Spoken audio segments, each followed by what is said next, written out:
Okay. Oh,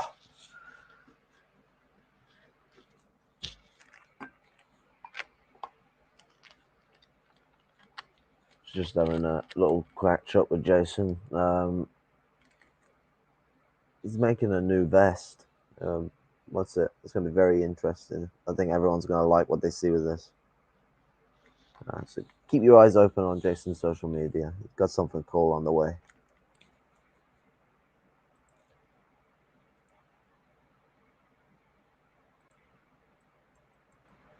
Oh, sorry, my mic volume was down because of the thing being. What's it?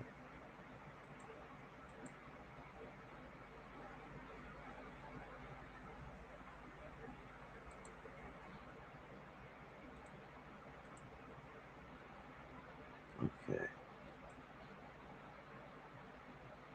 Oh, I've bloody spoke them away.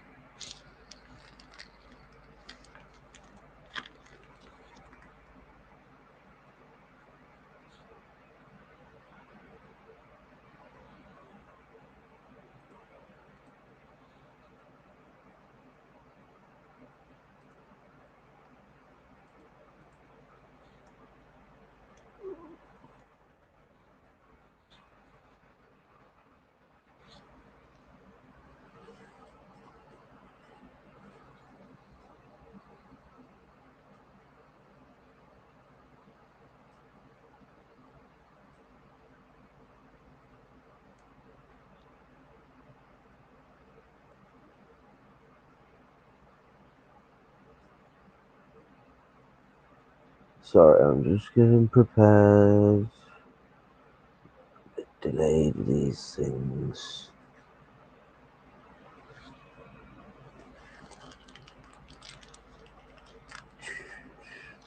But we are here to talk about Travs' reaction to Jason's American Patriotism video. I mean, Trav says some red dodgy shit, but he also asks some decent questions as well. So this isn't just going to be a Trav blast, but it's going to be a criticism of the situation nonetheless. Because I think a lot of what's being expressed here is being missed. Like, and people are looking more to,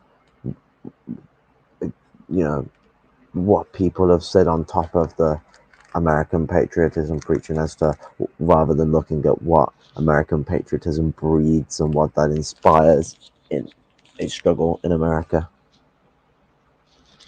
and what part of America they're trying to appease to, not pander to the right mentality. I mean, what part of America as its core, cultural concept of how it exists, what they're trying to appeal to.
Don't worry, like, I know it's been a bit quiet for a second.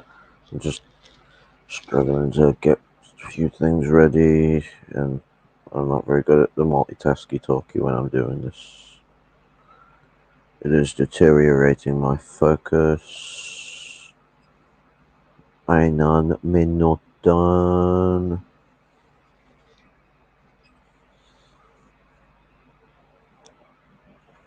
This is why I need a co-host. They can handle the introduction.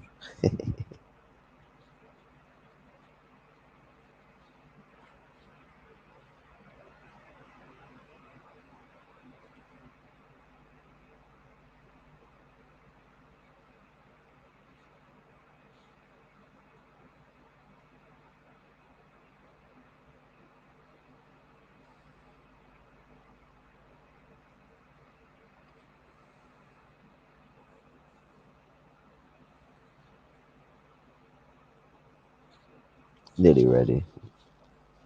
Hello, Zidane. Just preparing.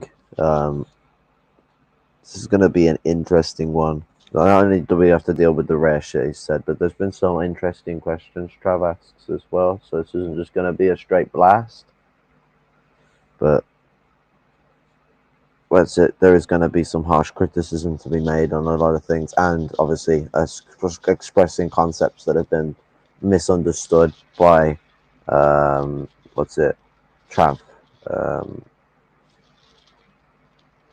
And you know, if he's still the honest lad that he was when he was criticizing Jason, and he's still coming out like that, this should be someone that gets a reasonable response if he ever considers even looking at it. I don't know about Trav anymore, but we'll see what happens.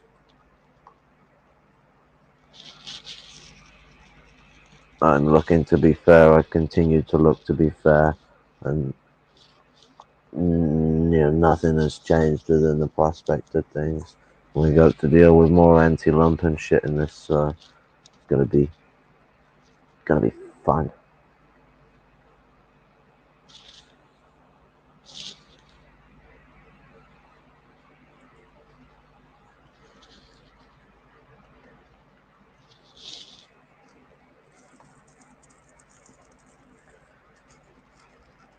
Oh, there we go, just about ready.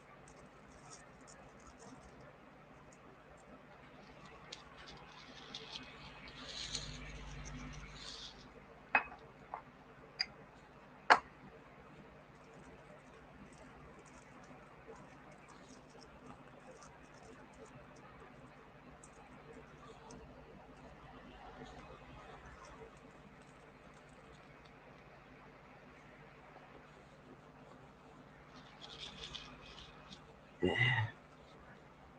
Dim the lighting. Already is.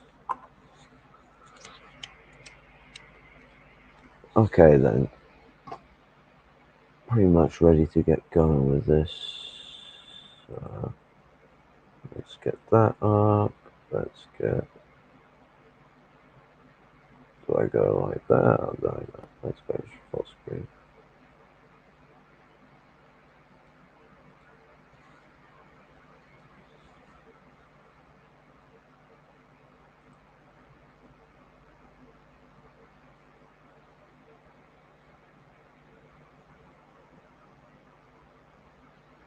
Okay, let's get started.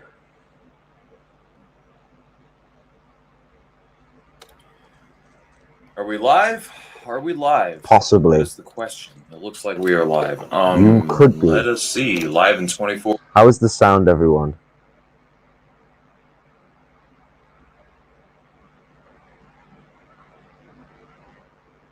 Yeah, that won't be a bad idea, Jack. That won't be a bad idea. How is the sound for everyone?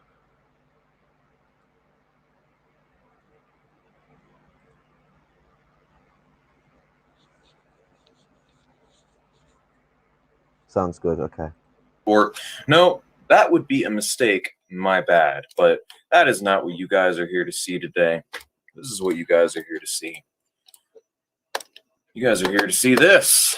Yes, we're here to see this. We are going to play it on 1 1/4 speed. I watched this video earlier. Controversy. Look at this. Woo, controversy. There's 48 dislikes, 93 likes. There's a lot of Moppanites that are subscribed to Jason that are like, different opinion. So you've got people on two sides of this debate. The people that are like, Yeah, socialist America, patriotic socialist man. America. Let's have America, but socialist. Yeah. And then you've got the other people on the other side that are all like, you can't have a socialist America. America is a bloodthirsty, genocidal, settler colonial state. It wouldn't be America anymore. And I understand the point, and I understand the other point, but I feel like there's a bit of a I feel like between like the socialist patriots, the American socialist patriots, as well as the Sakaiist, neo-Sakaiist, anti-settler, anti-colonial crowd, I feel like that I'm still on the fence post of this issue, and I'll explain my reasoning for this in a little bit, but we are going to play this video. I was listening to this on my way home, and stay classy as expected. Jason Unruh delivered his very pessimistic takes, but all in all, I'll go ahead and give my commentary as we go along. You guys ready for that? Possibly. I mean, that's not really a hot take here. I'm not really that big of a fan of Caleb Maupin, but anyways.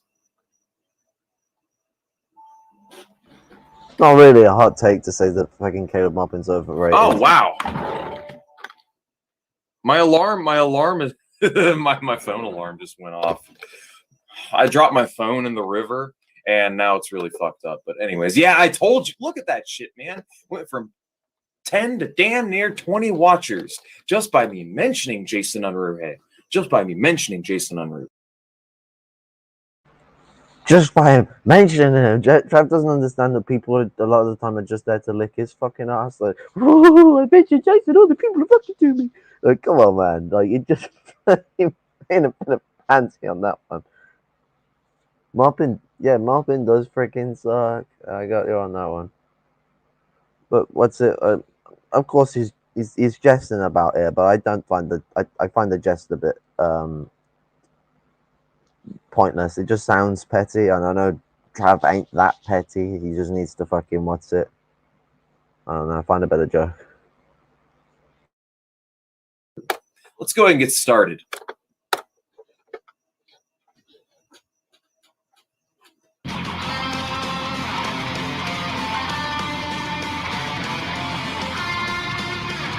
Ditto.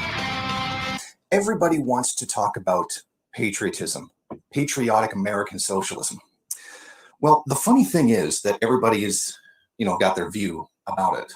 Others certainly more nuanced than others. I think my position should be very clear on this.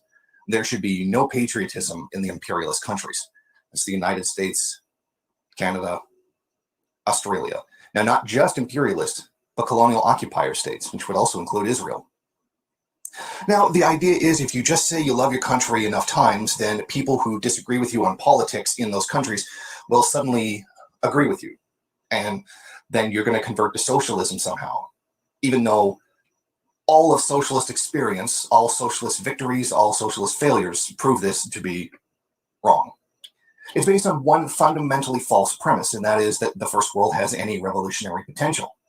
There are small pockets which do have revolutionary potential, but the first world countries, the advanced countries, have never been revolutionary. Yeah, and where revolutionary potential exists within the first world is like the revolutionary potential in the first world comes from the fourth world people and the lumpen proletariat, when the lumpen proletariat is made up mostly of fourth world and third world refugees and immigrants that are in the lower class. So to be turning around and like trying to do this white America revolutionary shit, it's absolutely ignoring where the revolutionary potential is in America. It's not amongst the white middle class. It's amongst the mostly brown and black, somewhat white at times, but brown and black lumpen proletariat. And that's not the majority of society. In most of these first world imperialist countries, a good 50-60% of the country is middle class. It's ranging from the lower all the way to the upper. It's a very bulky class. Of course, a lot of these people, like the middle class itself, is a massive economic disparity between it. But a majority of people are living in such enough state of living that they can keep their electoral bollocks going. They can keep their chamois system going because enough people are immersed in capitalist realism. Even Trav later on will talk about capitalist realism because I saw half of this. I come in later when I was watching this live, and he does go on about capitalist realism for a bit.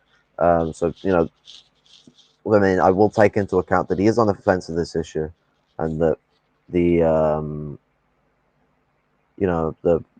there's a veil to punch into to getting him on the line of why he's signed on the lumpen that he says later on that you're going to see, which you're going to be a bit goshed at, is wrong, and why the lumpen are the ones who break capitalist realism apart. I feel like this is the wrong thing to plug during this type of video. I think he should have. I get that, like, he's third worldist, and I know he's going to feel the need to do his third worldist plug, but I feel like he should have talked about, like, the actual theory behind, like, American socialist patriot. It's not a plug. The point is that third worldism has a line that comes into the same position that native peoples have been coming into. We've come to a position where it's like decolonization is a very important thing.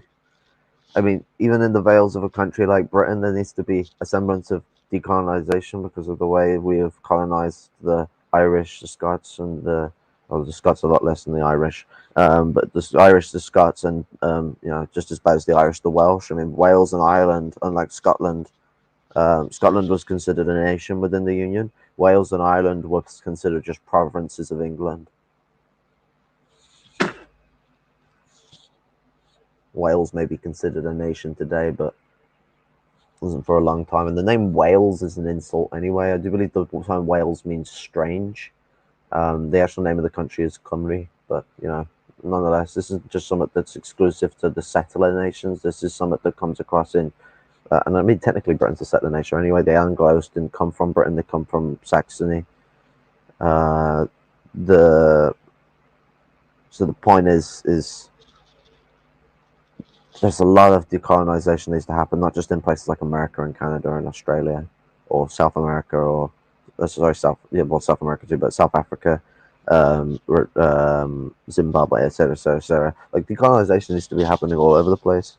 So this isn't something that's exclusive, like, from or to third worldism, but third worldism certainly comes into this and should be a part of the discussion. As a third worldist talking about this isn't just a plug.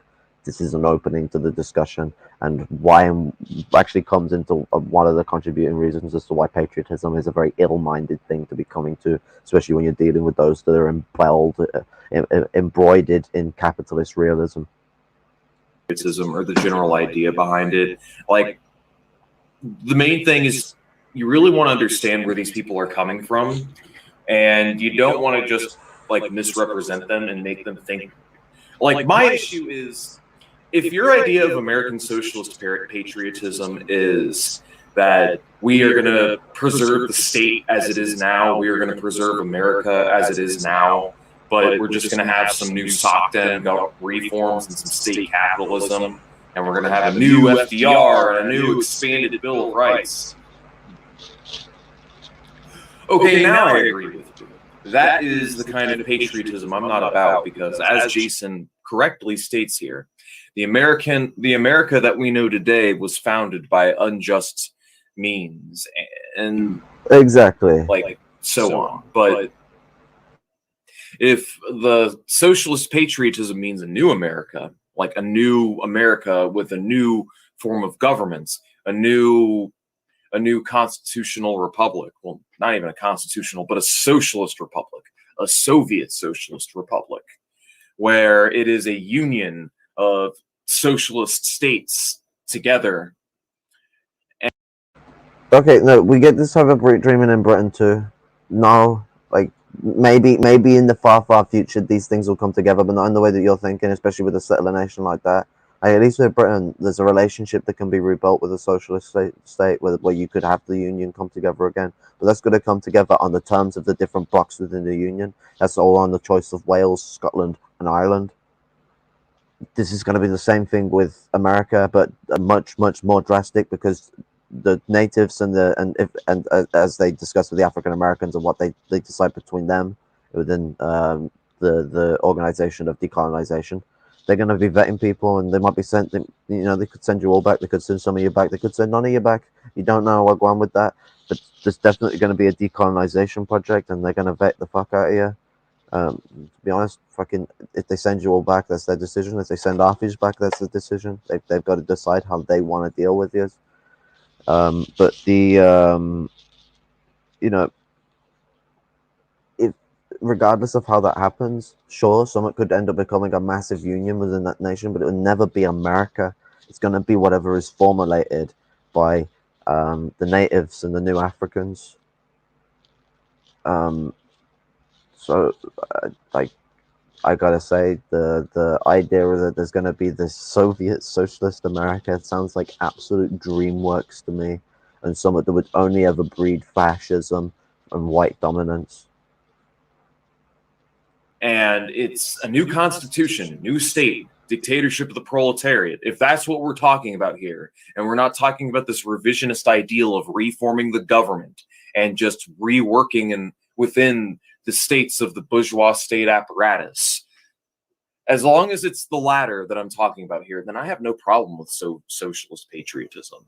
If that's the kind of patriotism you can sell on people on, like, yeah, you know, America as a country has its problems, and America as a country has a lot of issues. It's the big, dick, evil empire, but it can be so much more than that. It can transcend its old shell.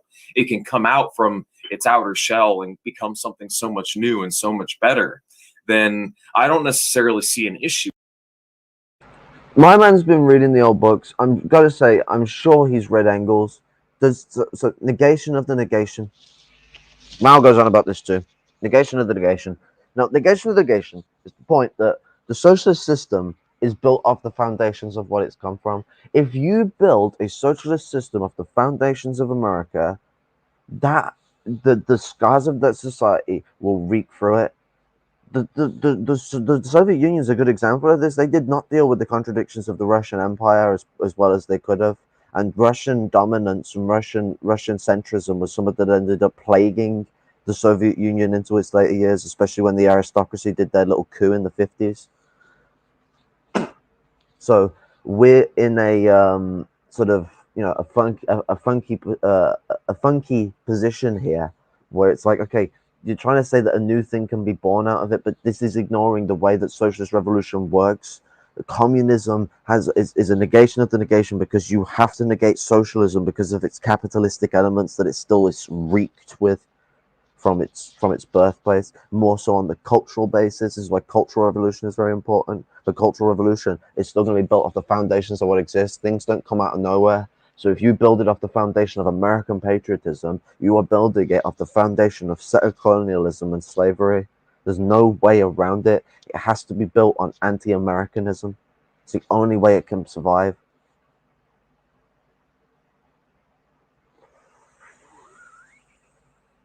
With that, I don't see how that contradicts the decolonialization narrative. I don't see how that contradicts, you know, Black nationalism or Native American nationalism. I don't see why we can't have some American socialist patriotism as well as some decolonization. You know, I don't see why we can't give land back to the natives, why we can't let these ethnic groups and these racial groups self-determine for themselves, while at the same time upholding a new American socialist republic.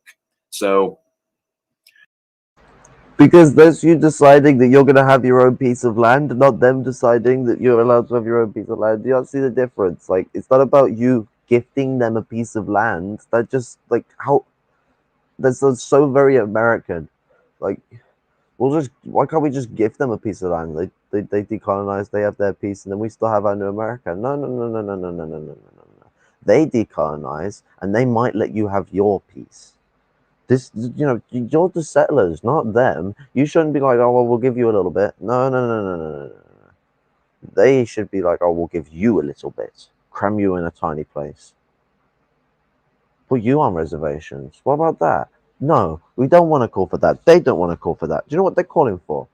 They want to decolonize. They want to vet the people here and see who needs to be sent back to their fucking place of origin, or who's able to stay.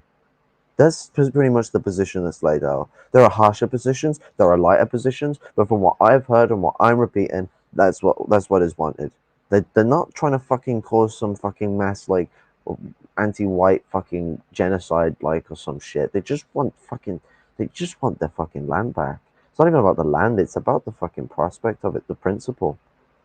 And the fact that no revolution is going to succeed in this nation without being led by the third world, the fourth world, and the lumpen proletariat people that are in the first world. Because the fourth worlders, the colonized, the third world refugees that have been forced here by our weapons and our war, and the lumpen proletariat at the bottom are the most radical and revolutionary people within this society.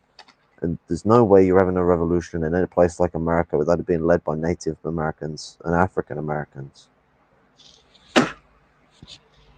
And you know, these people are gonna have to be the ones making the decisions on this. Otherwise, it's gonna become tantamount to the white colonialism dictating socialism, which does not make sense and work at all. The fucking the colonial elements that the Soviet Union still struggled to deal with caused it many issues. And this is going to end up being the same thing with somewhere like this. You have to fully decolonize and drop the culture and put the most. You gotta put the native people of their land in control. And that's not going to be us putting them in control. That's going to be them in control and us following and leading and helping them in this struggle. With you know, white people are gonna have to be followers to the struggle, because we are not the ones core on it. We're the ones who really need to sit back, listen, and fucking learn, because we've been missing it all. And if you're gonna start listening with anyone, you need to start listening with Brother Fred Hampton.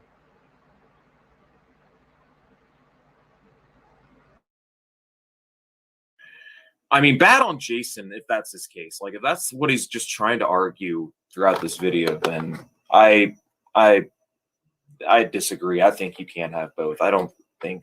But then again, this is Caleb Maupin, and Caleb Maupin is pretty hardcore right. Also, Caleb Maupin lives rent-free in the heads of all who criticize him. So for all we know, Caleb Maupin could be watching this video. And he probably blocks me on Twitter again if that's the case. I could make the same argument that I've made 1,000 times before about history always telling us the opposite of what it is that these so-called American patriots, but are socialists, claim.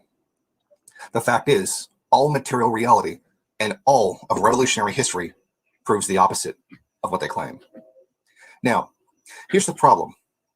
We love America, and we're all about America.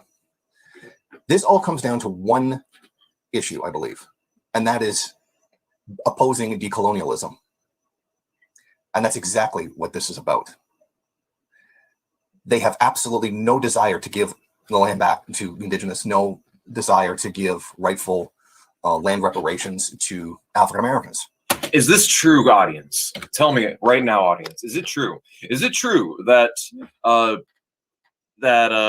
American socialist patriots are not pro-decolonization? Like Jackson Hinkle, Caleb Maupin, are they against decolonization? Like, tell me right now.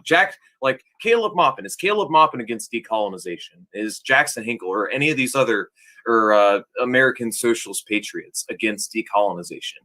And if they are against decolonization, could you do me a favor and provide me with evidence at this moment posted in the chat?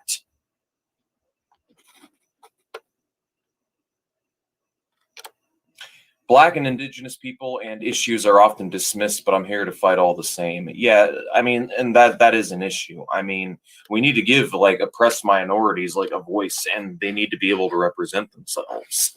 And they definitely have a part and a role to play in this movement and so on. A part and a role to play? No, they're gonna be leading the motherfucking movement. What are you on about, son? Like this, you're mad, lad. They're gonna be the ones powering forward. We're the ones who have constantly flopped and failed to struggle. I don't remember the Black Panthers being a white people organization. And you know what? Do you want to go on history of socialism and people like to talk about Eugene Debs? How about go and talk about the Red Summer massacres that happened in the 1910s, where loads of African American people who were struggling against the system were massacred and framed as Bolshevik spies by the government to cover it up, and the government encouraged civilians to massacre African American people and covered it up. I think it was 1917 or 1918 it happened. I cannot remember the specific date, but it was in the 1910s. It's a horrible fucking massacre. No one likes to talk about that. I like to go on about all these white socialist stuff. No one's going to talk about the Red Summer massacres. Blood-soaked streets, massacred many people. They took any chance they could to massacre African American and indigenous people. They've always been at the lead of struggle. I won't accept fucking a discernment on that. So, Cisco, yeah, I still disagree with them. Yes, as in they oppose it, or no, as in they don't. Like, let me know now. Let me know in the chat if Caleb Maupin or Jackson Hinkle or any of the other American socialist patriot folk are against decolonization. Because if they are, then Jason has a case here. But if not, I feel like this video is one big misrepresentation. And I feel like this is just creating divide for no reason. So I feel like it's not about whether they say they agree with it or not. It's about the prospect of what this inspires. Like, what does white American patriotism inspire? Because there's no patriotism for America, for African Americans or Native Americans. They're not a part of your American system of patriotic statehood. And the existence of that thing is a scourgeous cancer to them. You're not helping them with this idea of saying, well, why can this thing, if they say they support decolonization, then their support of American patriotism would be then fine. No, I don't think that makes sense, because if you look at what American patriotism inclines towards, it doesn't matter what they say. It's a colonial project. It is trying to continue a colonial project into socialism, which is a wrong thing to do. It's one of the things that fucked Russian centrism within the Soviet Union. And when the rise of orthodoxy returned post World War II, they did not return the other faiths into prominence, and there was, irrespective of the culture of the different sectors of the Soviet Union, mainly Central Asia.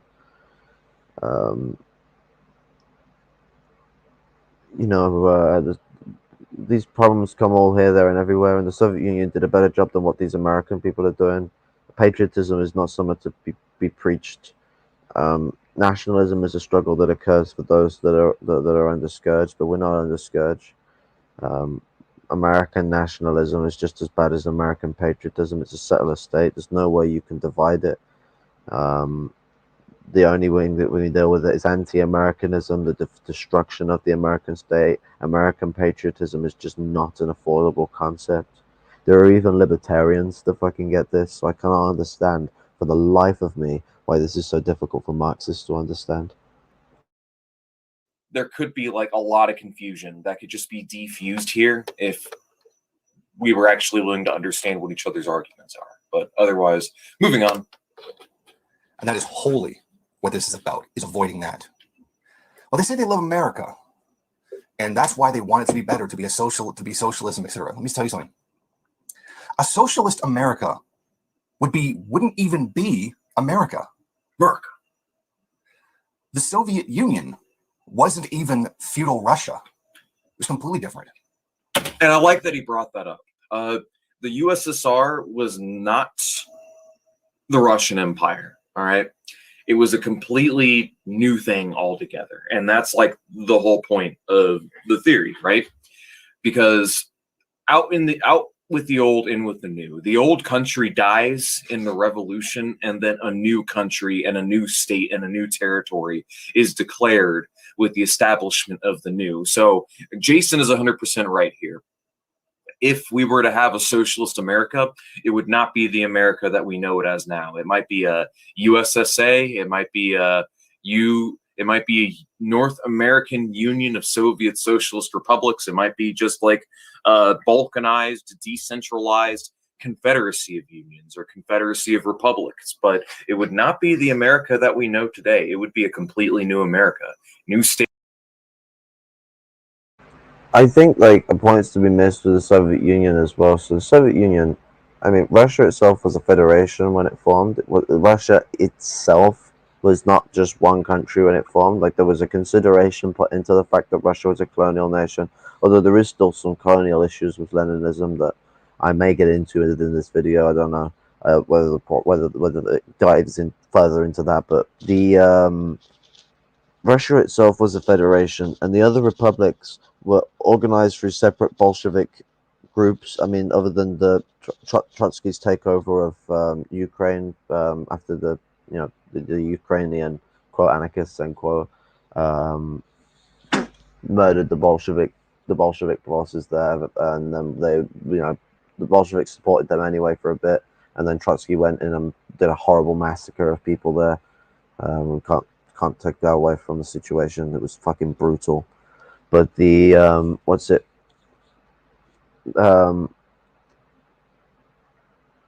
separate militias formed within these countries, and then formed national militias.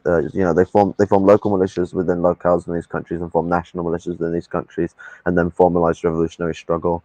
This is why you see places like Finland that was not a part of the Soviet Union, but was a part of the Russian Empire, etc. These struggles come together, and there was a choice as to whether people were in the union or not, and people chose for the union. America is going to end up being somewhat like this to a degree, but it's going to have to be different because it's easy for Russians to take into account their secularism and desettlerize when they're on the same land. Americans are Europeans of European culture that are settling on land that is not theirs. It's a much different situation where they have to take into consideration that they may have to leave that land, cross sea, and go back to where they culturally come from because of the way in which decolonization may go down. Might not go down like that. It may just be a decolonization of culture itself, and they've got to sit and deal with what goes on with that. I can't fully scope this. This isn't my decision to be made. But the point is that it doesn't matter what they think. America is not going to be decided by white patriots. It's going to be decided by black and red anti-Americans. Well, anti-Americanists. Then let us continue. State, new territory, and so on. And this is the reason why revolution is like, and this is why I think there's some credence with the third worldist group. It's like, revolution only does, I mean, they have a point. Revolution really only does happen in like the weak links of capitalism. It's funny as well because I do believe it was Lenin that first made that quote. Like, where have revolutions taken place historically? They've been in failed states. They've been in like parts of the world that like where the state cannot exert its will, or just capitalism is weak and it's failing the people, and people are starving and suffering. So it's really where capitalism has really failed the most, where people are most willing to look for an alternative system. But otherwise, he does have a point. America has a long way to go before people want to overthrow the system again. Even though this system or this country was born from revolution, the issue is that the revolution it was born from was a bourgeois revolution. Not just a bourgeois revolution, it was a revolution to continue having slaves and to, go for a more violent genocide against the Native Americans. The fucking founding fathers were thirsty to engage in manifest destiny. Britain was no better. Britain was looking to make a West Indies out of they were looking to make an East Indies out of the West Indies, but America was just looking for their thirsty manifest destiny, massacre them and take their fucking land. So, I mean, it's not just a bourgeois revolution, it's a revolution to keep their slaves and to massacre the Native Americans. The fucking education taught us that fucking the American Indians are fucking stupid school. My bad. Foreign by the ruling class. So, I mean, yeah, pretty true. But there are differences. America, no matter what you try to claim, no matter what vision that you try to put forward for the future, there is no America without the genocide of native peoples and the genocide of Africans in the slave trade. You might be able to argue that the U.S. could have Exactly. Theoretically, it's possible. It's a moot point because it didn't. America itself cannot exist without land theft. It cannot exist without genocide. If those things had not happened, there would be no America. It is the fundamental basis for the existence of the country. And no amount of angry denial or promoting some kind of utopian vision of what it is that you want America to be will change that.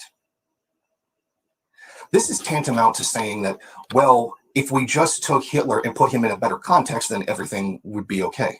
No, he's got a point here. He's got a point. America is basically the successful version of Nazi Germany. I mean, Bad and Panada put it best, because I was watching him earlier today, him responding to Bosch, but America is basically the successful version of Nazi Germany.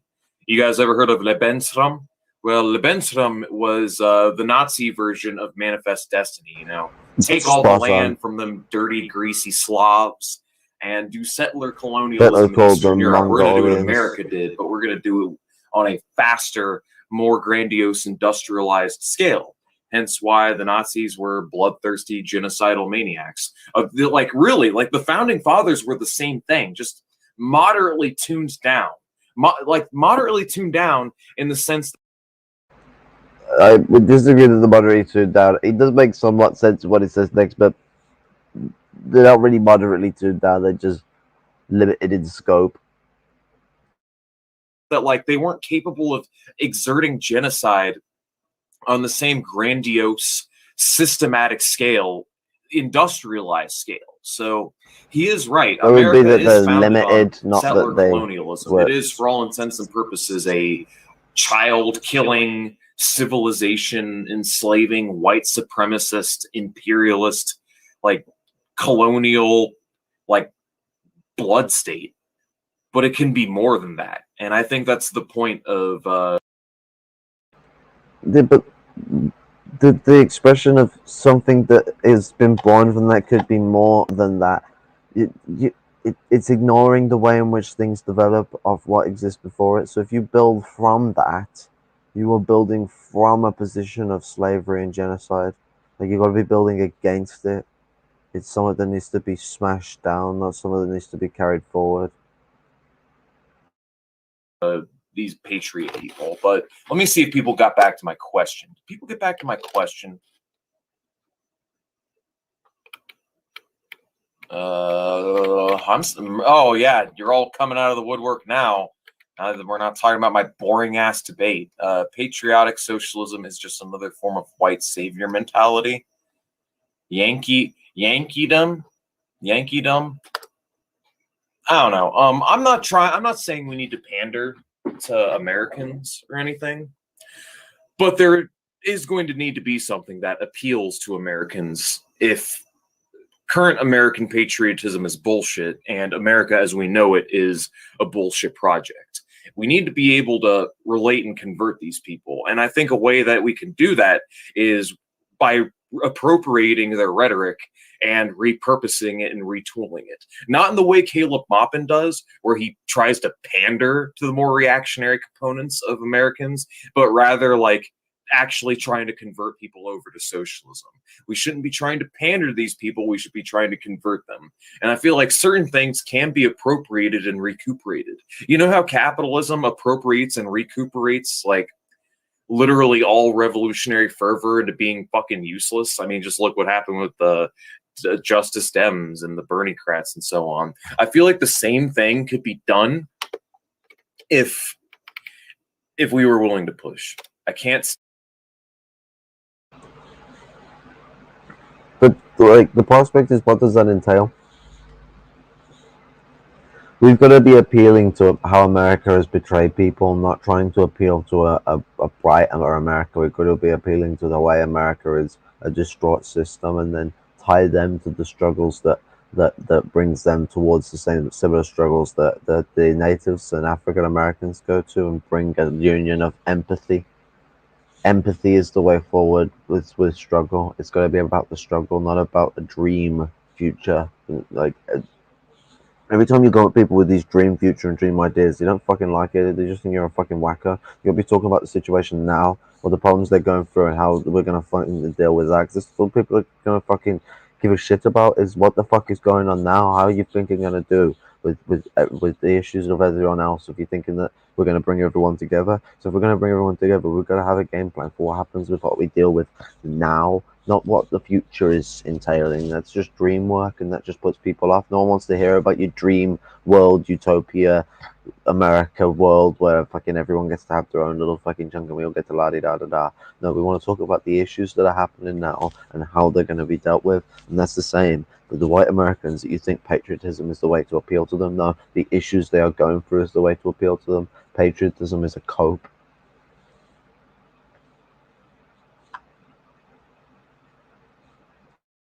Stay, I gotta get to bed, but you should come into my channel, talk about patriotism. Sure thing, comrade. Sure thing.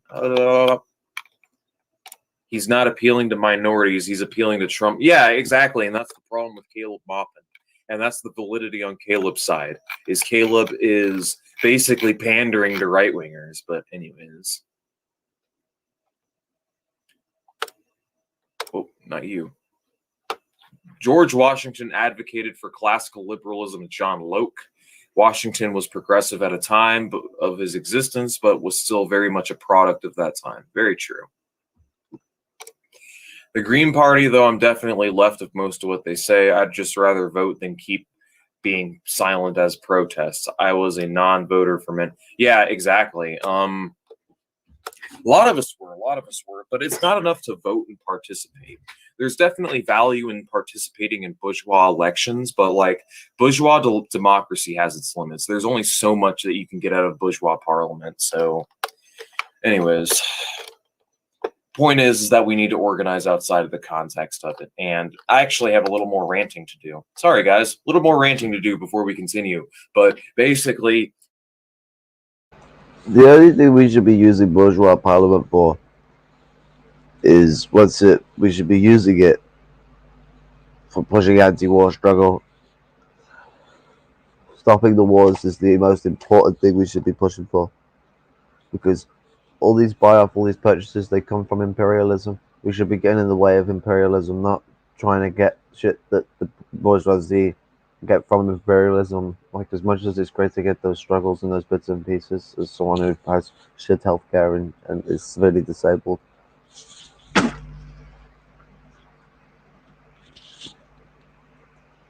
you know, healthcare workers are struggling their asses off to deal with the limited pay, limited fucking resources, and limited equipment, and extensive amounts of hours. And that's something that should be pushed against and pushed and dealt with. But the most important thing is not our first world nudities, because while that's going on, there's more important things going on in the world, like people being bombed, school buses and all, not just fucking, not just that, but tower blocks full of people, industry, buildings, livelihoods of people, thousands of people dying by the months, by the year, by the day. It's all the fucking time that this is going on. We've had endless war for God knows how long. And we should be more concerned about struggle in here against the imperialist forces than we should be about this promotative, white struggle of we're going to just build a worker state. Like, revolution isn't just going to happen. We need to be building struggle against imperialism. It's the only way that we can be using the parliament, and the only way that we're going to really get anywhere with building struggle. But then when it comes to actual organization, because people think that this means don't organize, this is not a third world position. No, an organization, we should be taking the Panther position and coming together, building up our resources and making food projects and feeding the people. And hopefully as well then building up enough resources to acquire empty buildings so that we can house homeless people with shelters, etc. Building up a struggle and helping the people that are most despaired by capitalism and the people who have the greatest knowledge of what capitalism does to you, the experience. And if anyone thinks anyone other than the people who have experienced this shit the most are going to lead, they're laughing. They're laughing. Because I'm not. I don't find it funny. I find it stupid. To think that the Labour aristocracy is going to be leading anyone is an absolute joke to me. But not one that I find funny. One that I find pathetic. How many of you people know your neighbors? Just real quick. How many people of you know your neighbors? Because one issue is people talk about agitate, educate, and organize. I hear that term a lot. You need to organize. We need to organize our workplace. I know them fairly well. And so on. But like, how? Especially the street I grew up in as well. Fuck me. That's it. If I ever had any issues, I could probably go to them for a hand as well. But, you know. Do you know what, as well? I know a lot of people around the community too. But that comes along with being Lumpen. Yeah, especially when you end up buying drugs like I do, you end up getting to know quite a few different people.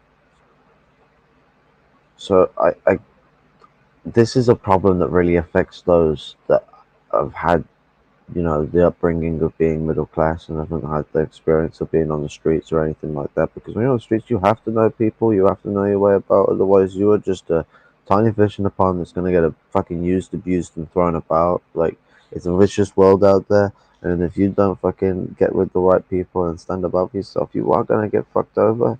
But if you know what you're doing and you stick with others, and this is going to come into something he says later because of him going on about single-mindedness of people who are in the struggle of being the lumpen, which I find hilarious. You know, there comes in the contradiction of this because lumpen people are the people who know each other and connect to each other the most because you have to get to know loads of people. You have to get to know people. They'll terrify the fuck out of you. I certainly know that.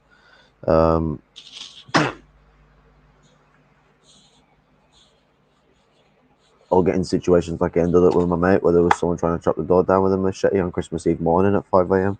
That was fun. Other than knife fight I had in the woods in Belgrave, that was interesting. But say knife fight. The geezer decided to pull a knife not because he was a bad geezer, but because he was having a fucking an episode because of he drank too much alcohol and he was getting really stressed. I mean, this bird was chilling with him and he was fine and he was cool with it and he was chill. And this geezer just kept coming in every 5 minutes and batting him up and making him lose his rag. Next thing you know, geezer ends up fucking losing his shit, grabbing a knife and starting going off on one. And I start trying to get the knife off him and rag him down to the floor. The bird comes over and gets the knife off him, getting slashed in the process while I'm fucking, wrestling about with him. And then he gets my phone off me. And then it ends up having to be a fucking wrestle to get my fucking phone back. The little fucking shit. The funniest thing is there was another few blokes there and none of them bothered to get involved. It was just me and the bird that dealt with it. Even the bloke who caused the fucking issue, ran off and caused a pansy about other shit instead of helping out. Interesting situation, especially considering that I probably wasn't the most built the people there. I'm a scrawny motherfucker.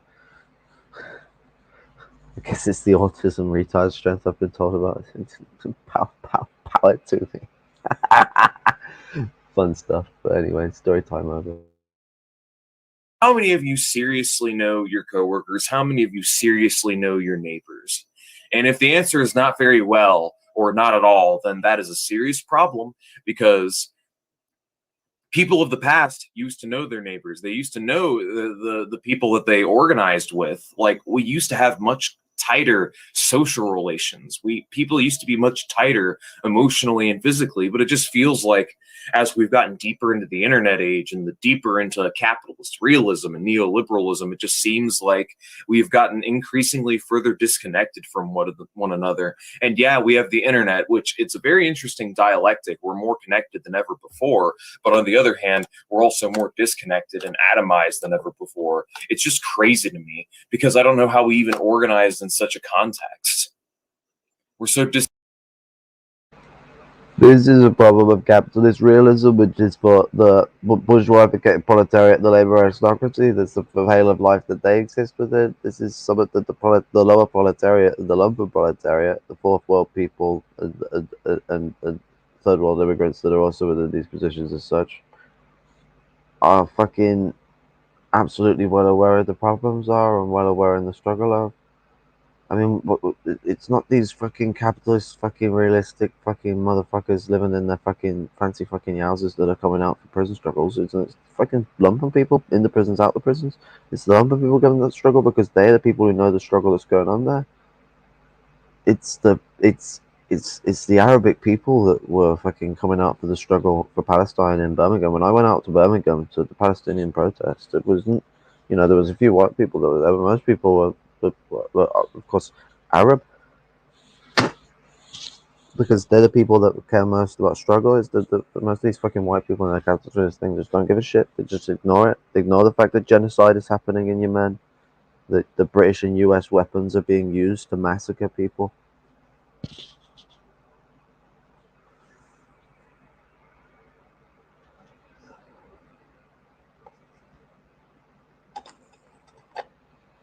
We support Israel and its genocide of Palestine. Israel is one of the most fascist countries that exist today. And just like Nazi Germany, its project is based off America's. It's doing its own manifest destiny, and it's chewing at the people. And a lot of this colonization there's a lot of similarities to what the British tried to do with Ireland. It's just a lot worse. And Britain started all these colonial projects. It started America, it started Canada, it started Israel, it started South America. Did it start Rhodesia? I'm not sure on that one. It was colonizing Burma, Hong Kong, etc., etc., etc. Like Britain has started a lot of colonial projects across the globe, if not most of them. I mean, France has started a lot of it itself, along with, Spain and Germany, across the globe. And these colonial projects, like South America for Spain, and the African projects in North Africa and even South Africa to a degree. Continentally, France, and both France and Britain in parts of South America too, etc., etc. These countries have dominated the world with colonialism. This is not something that is just a simple pash past the bush. It's something that stinks the world all over. Disconnected from one another. It's crazy. It's also crazy that Jason Unruh has been wearing the same red shirt and black tie for the last 3 years. Have you ever maybe considered it's what he puts on when he's getting on the show, not something that he just wears all the time?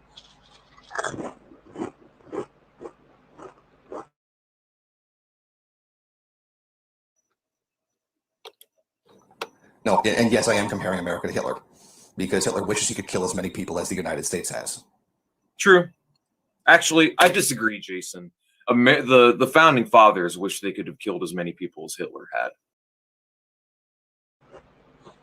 The United States on a whole has killed more than Hitler. You don't get this. There is no good version of America.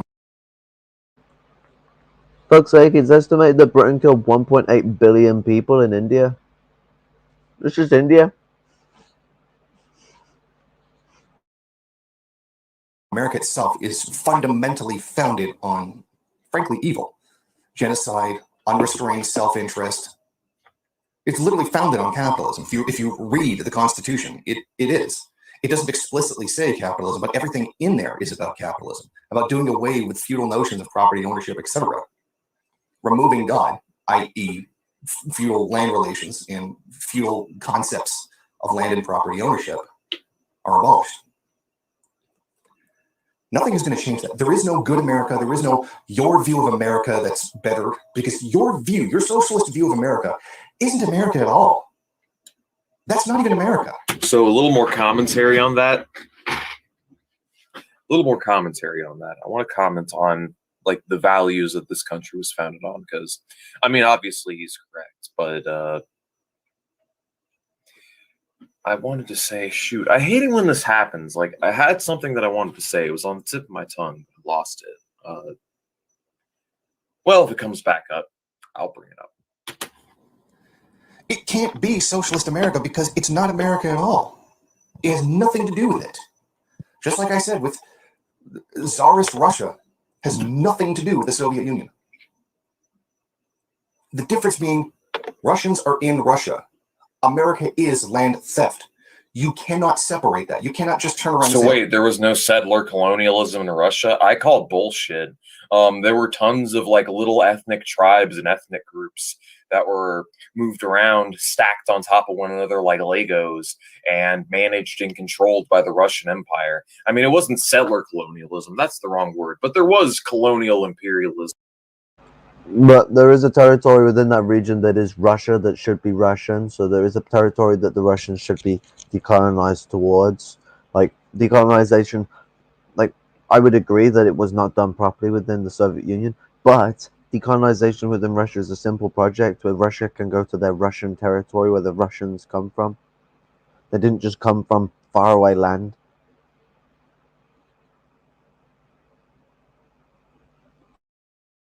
In Russia, because the reason why Russia is so big is because the Russian Empire was expansive. It was very expansive. Russia is a federated country and not all of that territory is Russia. And it kept expanding more and more into the tundra wastelands of Siberia and all around and about. And you had all these tribes, you had all these communities, villages, and ethnic groups.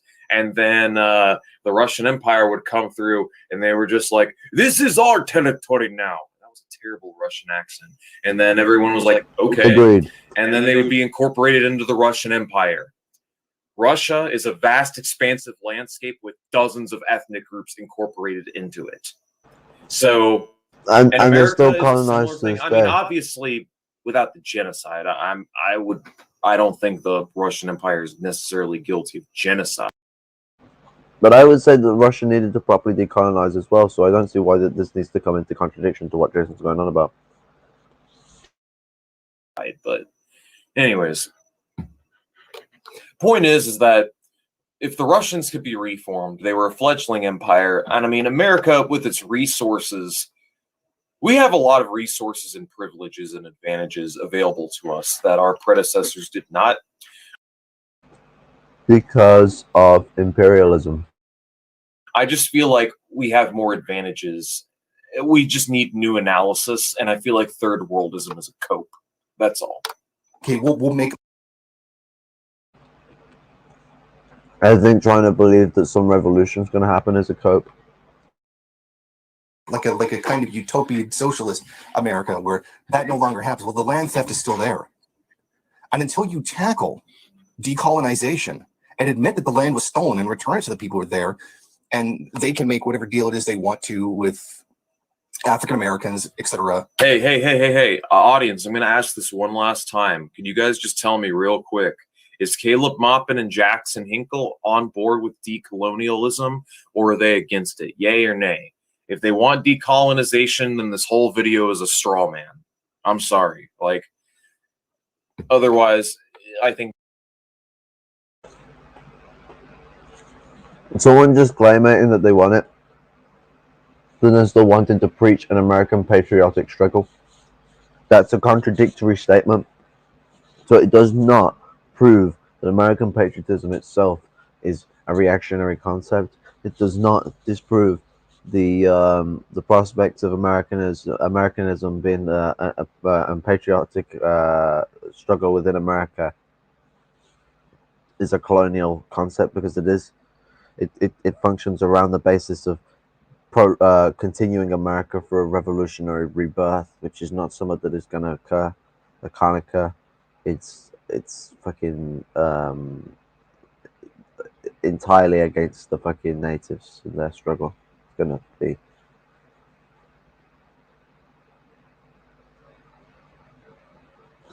It's born from a colonial basis.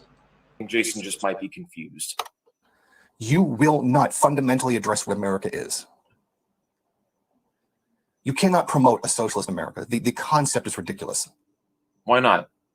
Because America itself cannot be socialist. We'll do a new America. New America. You would have to remove America, everything that it is, everything that it ever was, everything that it has ever done, and build anew. Well, yeah. And that wouldn't be America anymore. Says you, it would be fucking America. It just wouldn't be the same America. Like, in the same way that Soviet Russia wasn't the Russian Empire, in the same way that the Russian Federation isn't Soviet Russia, it would absolutely be it would absolutely be America. It just wouldn't be the America we know. It would be the America with a new state and a new constitution, and, well, probably the same borders, but it could have different borders. But, I mean, that's the point. So, the Soviet Union wasn't Soviet Russia. Like, that's colonial speaking in and of itself. This is the problem, is that people see Soviet Union as Soviet Russia and that's how it functions. That's not how it functions. That was the biggest problem. This is how it began to function when it started to decay. The Russian centrism of the Soviet Union post-World War II was ridiculous. Tantamount to just pure Russian nationalism.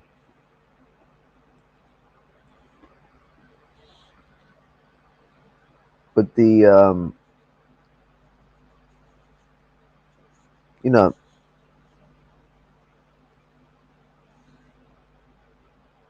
what did I have to say? I've had a brain fog moment like Trav did earlier. Funny.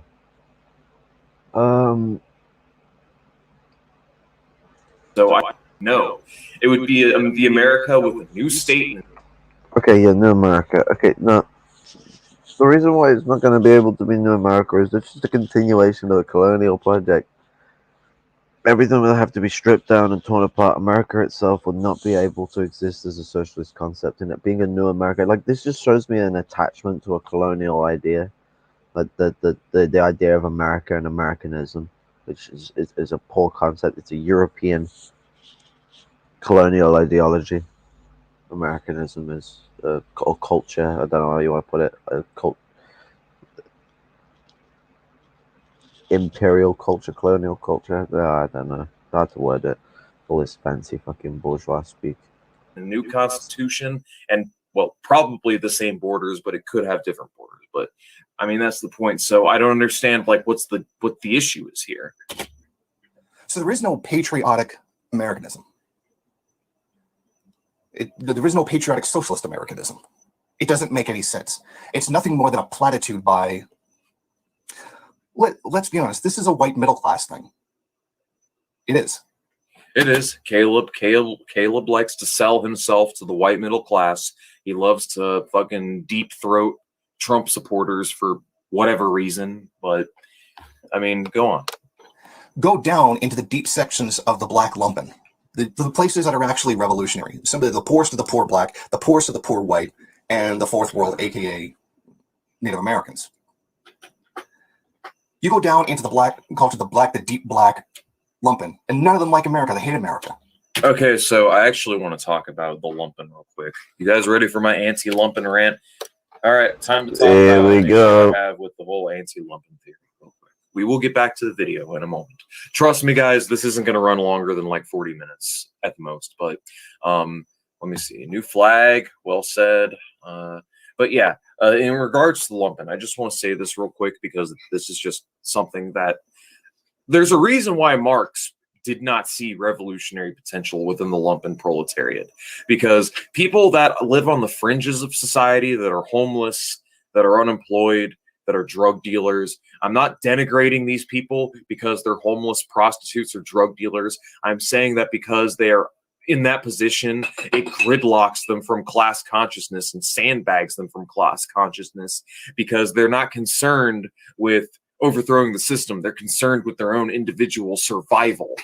All right? Ha! What? Okay, so let me story time again. We're having to really get deep into this one. So when I was homeless, I wasn't just considered of my own survival. I got involved with a group of people We stuck together. We concerned about each other's survival, making sure that we all had the bits and pieces. We made sure it did include drugs, but it also included food and water and shelter.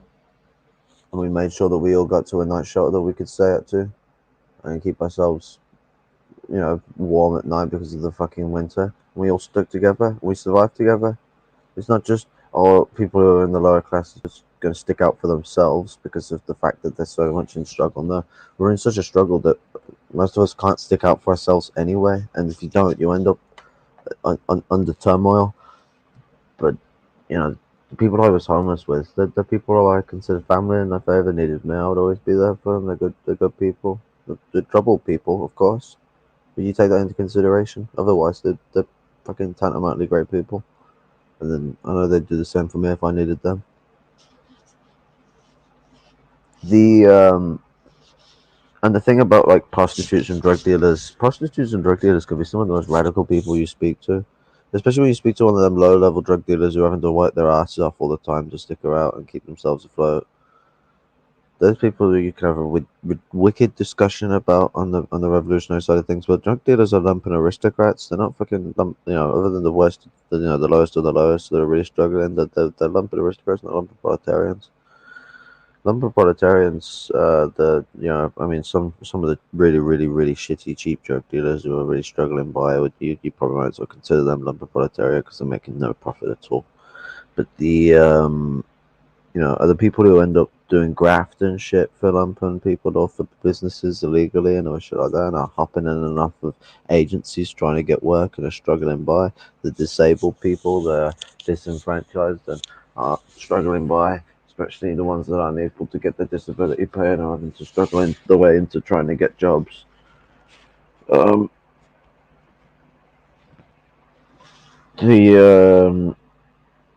And then obviously you've got the third world and the fourth world. These people are all in extreme struggle all the time, and they know that so many people around them are in these struggles. There's no way that we can't see it. We don't have capitalist realism giving us tunnel vision. Actually, we come together with the fact that there are other people having their struggles. It's one of the things that stops us from feeling like we're going mad. So to turn around and say that the lumpen people are more concerned about themselves, I find that absolutely obtuse. I mean, I was recently just up in the forest because staying a night in the woods because my mate went homeless, and I decided I'd go stay up there. I should be going back there today. I'm severely disabled. Staying out in the cold can cause me some real nasty agony, but I don't care. I'm going to put through it because my mate's in a struggle. And that's the things that we do. I was supposed to be there last night, but I fucking muts it. Narcolepsy ended up having me pass out before I could get there. It's not close by, let's just put it like that. But the point is, we stick by each other and we do what we can for each other. We sort each other out. When my mate comes and asks me for food, I'll sort him some food. If he comes and asks me for some weed, I'll sort him some weed. If he comes and asks me some tobacco, I'll sort him some tobacco. Drink, anything, shelter for his sleep, anything like that. I mean, the only reason he's having to stay in the woods is because he's got a lot of other things stacked on his head. Otherwise I would have him there.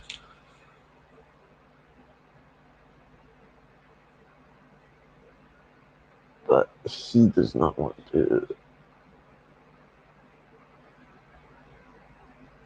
But regardless, we stick out for each other. My mate Rob, who himself has been involved in all sorts of fun bits of business, has always stuck his head out for me. And if I've ever needed help, he'd help me out. I mean, I remember when he saw me when I was homeless and he helped me out. The idea that these people have is obtuse and disgracefully anti-lumpen, because at the end of the day, where's the struggle coming from the working class? Where's the struggle coming from the labour aristocracy? Where's the struggle coming from all these people? I don't see it coming from there. I see the struggle coming from the people who are on their asses, with nothing left but their chains to break. Marx was wrong about the lumpen, and trying to go off what some old white bourgeois fucktard said about the lumpen proletariat, rather than looking to the examples that have occurred within the world around you, shows a pathetic use of rationalism over empiricism. And rationalism is poisonous. And within such a context, those people are going to have a very I got mine, screw y'all individualist mindset, very similar to the petit bourgeois, you know? The lumpen proletariat are nothing like the petit bourgeois, you absolute spanner. Hello. Half of it. But you're talking shit about the lumpen proletariat now. You're at the spicy point.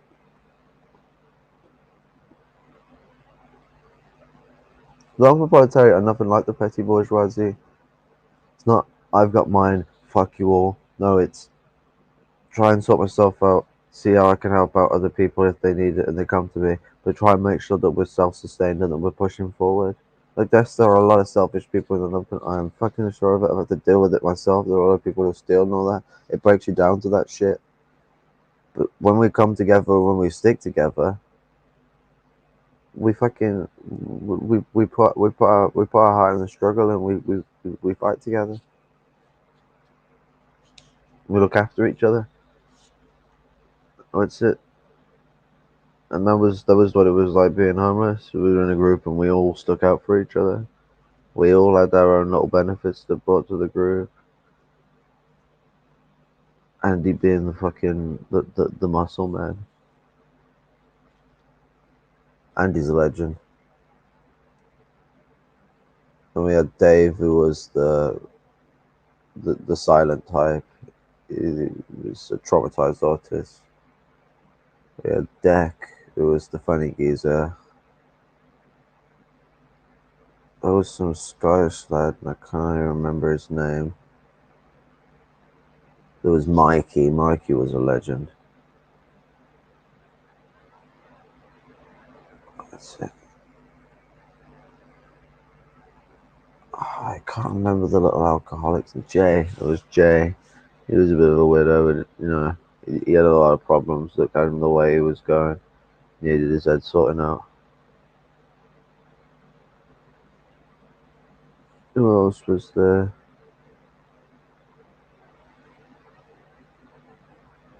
Oh, there was this one weird geezer we used to terrorize. I can't remember his name, but we used to take the piss out of him all the time. Like, he was homeless at the night shot with us, but for some unknown reason why my man owned a Mercedes, like an expensive Mercedes. Had like loads of suits and stuff in the back of it and all that. Like, he was some weird like guy had just like lost out in his house or something in a divorce or something. But well, I don't know. Like people presume that maybe he just had some inheritance from a family and has bought a Mercedes and some suits and is trying to pretend like he's come from a higher class. I don't know. We used to terrorize the fuck out of him anyway. It's funny. Adolf Hitler came from a fucking lumpen background, all right? No, he didn't come from a lumpen background. Fucking what? Like, his family weren't lumpen. Remember rightly, his family were just a typical family in Germany at the time. Like, I remember it being a lumpen background. I know Hitler got lumpenized. I know he got lumpenized when he moved to Bavaria, but that wasn't Hitler's background. There we go. See in the chat. His father was an official. That's why I am remembering rightly, because because the way that I remember his story going is he got lumpenized when he moved to Bavaria. He wasn't born lumpenized, you fucking sausage. You know, he was brought up it. He was brought up an aristocrat, and then after the war, he come to it with power from the bourgeoisie of an aristocrat. Exactly. What's that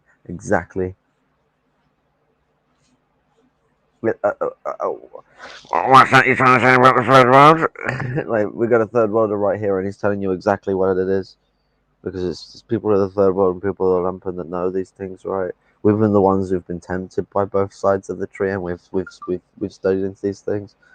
And you know, I used to be into the weird fucking what's it, fascism and National Socialism and all that. And I can tell you now, anyone that's into that knows all the history of Hitler, and none of them will tell you that Hitler come from a lumpen background. They'll all tell you that fucking Hitler had a fucking prominent father. People know this shit, both sides of the tree. So as a communist, it makes me concerned that you as a communist don't fully know the history of Hitler, Trav, considering that you are very good on history on a lot of different occasions, but it seems that he's slipping a bit on this one. And if we're to look at, like, if we really want to go on about things like this, how about Kim Il Sung? Kim Il Sung coming from a lumpen background, one of the most prominent and prideful revolutionaries that have been on the planet. He was from a lumpen background. He grew up in China, you know, because he was born just, is it just before or just after the Japanese colonized Korea? I think it might have been just before. And in Korea, and then they moved to China. And he was brought up in a Marxist militia, and he was reading Marxism from the age of 11, I think. And he was a guerrilla fighter from the age of 13.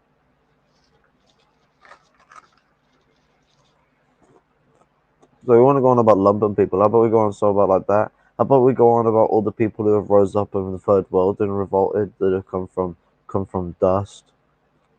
They've come from dust. They've come from the lower sections of these populations and turned around and said, "Heck no, we ain't having this anymore." This idea that it's always this posh Lenin type that's going to come and fucking fight the revolution, and not someone who's a little more, gritted and experienced, is a backwards sense of thought that gets us caught in the issues that we've had so much for so long, where the labor aristocracy fucks the revolution up because they don't want their class to be dematerialized, and they know that and to keep their class alive, they need a form of imperialism, which is why the Soviet Union evolved into a social imperial power. Right.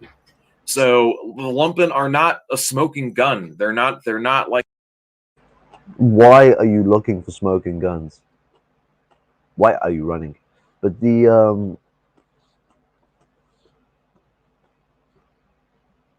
genuinely, there is no smoking gun to anything. Looking for a smoking gun is a big ass problem. You're not gonna get things done like that. The only way you're gonna get things done is through process. And building up amongst the lumpen isn't a smoking gun. It's the first step of process. It's engaging with the most struggle-ridden people on the earth. Like the secret. On the earth, I mean, in the first world. My language poor there. Yeah, there we go. Lumpen aren't your cannon fudders. Right on. Yeah, no, the lumpen are most oppressed. The lumpen are the most oppressed people in the first world. So for people to be turning around and be like, okay, well, because they're not the smoking gun, as if there's going to be some smoking gun to solve revolution, we need to just ignore that process of thought. When I come from the fucking lumpen. I was brought up proletariat, and I was cascaded into the lumpen because the way my disabilities affected my position of getting forward in life, even though I was actually expected to be one of the most successful of my family, from what my dad's told me. My disabilities completely threw me back and threw me down to the lumpen for the proletariat. Being lumpenized come just as I'd come towards Marxism. They basically come about the same time. I was a shitty Marxist before I'd gone through being homeless. Being homeless really solidified my Marxism and my perspective of life and my way of looking at things. Experiencing the shit from truly around the people that are going through it, rather than from the outside and trying to make an idea of it. Actually being there and being it and going through that shit. It's not an easy life to live. Anyone that disrespects the homeless should be smacked. It's not fucking. It's not good faith. Like, these people are going through a struggle that a lot of people, even the toughest of people, I don't think would be able to handle. It's about the way. It's not about the struggle on your muscle. It's about the struggle on your mind, and the way in which you're perceived by people around you, no matter how polite you are. per bullet. Now, that's not to say they don't have a role to play. I think that when it comes to the lumpen, if you can get them a job, if you can get them off the heroin, if you can get them a home, if you can get them to stop selling their ass. What the hear this talk? You can get them to stop this. You can get them to do that. This, that, the other. Oh my god! You got to organize around people and give them the process of, and scopeability that they would want to go down that process. You can't just be like, okay, we're not going to work these people until they stop doing this, and this. This is what I've heard a lot of communist parties say, is that they won't work with people who have to work as prostitutes and stuff. Well, what do you mean? Like, you're saying you want to work for the most like exploitative people, and you're going to turn down people who work as prostitutes from working with a party that's supposed to be a workers' party? Are you fucking crazy? Like, that's turning around and being like, okay, we're helping the most exploitative people, except the absolutely most exploitative workers. We're just not going to help them. What an absolute stuck up fucking thing to say. And this comes into like people who are on drugs and other shit like that. Why do you think they're on fucking drugs, mate? Yeah, indeed. But it's like, why do you think people are taking these drugs? Because they're in a massively troubled situation. So rather than going, if these people could quit the drugs, why don't you get behind the Pantherite movement and build a position where these people can have a form of sustenance that makes them feel like their life is valuable enough that they can then detox themselves off these drugs, rather than turning around and making it some statementation of involving with people. If you really want to help the most fucking troubled of people, you got to be willing to deal with the most troubled of people. You can't be expecting these people to just fix themselves.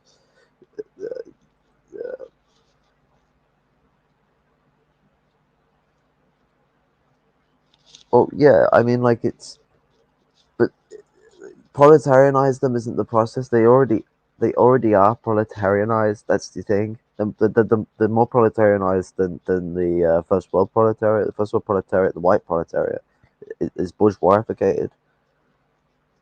I mean, a lot of them aren't. You got a lot of people who are lumpenized workers, but most of the people who are in the lower working class end up being foreigners, or African Americans, or African Anglos, or Native Americans, etc., depending on where you are in the world. I mean, what's it?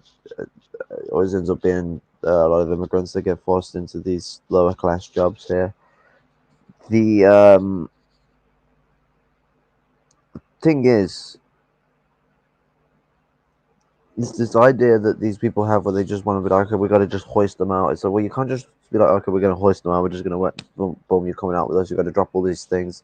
It's like, no. We've got to work together with. Oh, you can't be our comrade unless you become like us, but we ain't helping you. Yeah, I mean, that's essentially what he said. It's like you gotta be whitey tighty, otherwise nada. And it's like, no. That's not how we need to be working. We need to be building up a base to work with everyone, to help foster the capacity for people to then be able to want to work with processes that we could develop around these things. And we could develop our own help in regards to rehabilitation as well, because a lot of people who even want to get rehab don't like the rehabilitation programs that are available to people. So if we're on about building food and shelter, we might as well be looking at building things like rehabilitation and other stuff like that, because eventually things are going to have to build it. This is dual power. Things build up over time. We got to be willing to support the people that are what they fucking had to go through. Like, this is tantamount to wanting to pick and choose who you want to be the revolutionary people, rather than looking to who are the revolutionary people. So yeah, this is tantamount to what's being said here, and I don't like it. What he says On the street corner, and then you can get them proletarianized, and now you got yourself a good comrade. Get them off the streets, get them clean, get them taken care of, unlumpenize them, proletarianize them, and now you've got yourself a comrade. Now you see what I mean? Like, you got to fit them in. You got to proletarians. You got to delumpenize them, and then you've got yourself a comrade. I'm sorry, they already are comrades that are out on the streets that are bustling about. What the fuck you on about? I was a fucking communist when I was on the streets. There were plenty of people that I spoke to when I was on the streets that absolutely fucking agreed with my communism. The people who weren't but were still willing to discuss it with me more than I've ever had an aristocrat be willing to discuss shit with me. It was a much more enlightening experience than you could ever fucking put your mind to, Trevor. Maybe you should drop down to someone like the anarchists in Arizona where they're really in a lumpen struggle and see what things are going on like there. Go visit the Arizona struggle. Talk about those anarchists rather than the ones you want to talk about within in the silly little books on the past. Might be a little more interesting.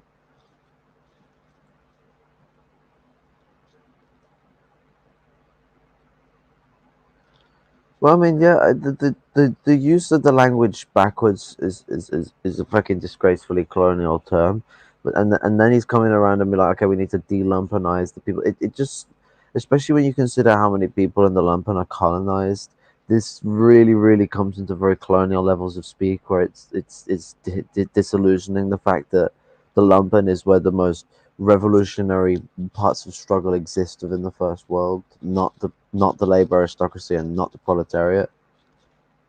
So it's the complete it's the complete ignorance of where it is based on what it wants, not based on what is you know factually available in struggle. Because he's just purveyed a very labor aristocratic perspective on what the lumpen are and what they engage in. Like, here's the thing: to turn around and say that they're just bothered about themselves and that they could not be revolutionary in that aspect is completely ignorant to the way in which lumpen people have to organize with each other to survive in their struggle. And it's completely ignorant to the demographic of people that inhabit the lumpen the most. But let's continue. You've got yourself a cadre. But while they're in that state of desperation where they're prostituting themselves or they're begging on a street corner for money, they ain't going to be revolution at all. They ain't going to. They're going to be as useless. They're not useless as shit, but they're not going to be revolutionary for shit. Well, when I was homeless, I was working with the RCG. I was still learning communism. I was still trying to watch Jason as much as I ever got the chance to. I was absolutely pushing to be engaged with revolutionary shit. Being homeless, if anything, made me more interested in learning what was going on within society because I was in the bone and breast of it, and I was experiencing what it's like to be right at the bottom. Like, what's it?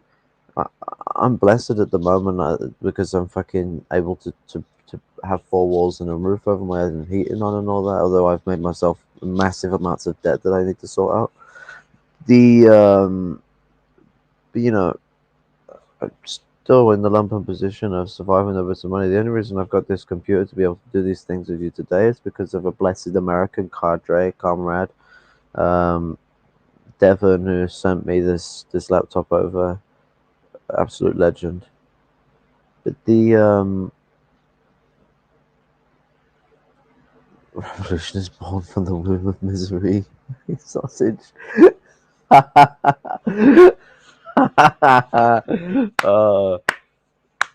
Oh man, what? Uh, yes. I mean, that's a very.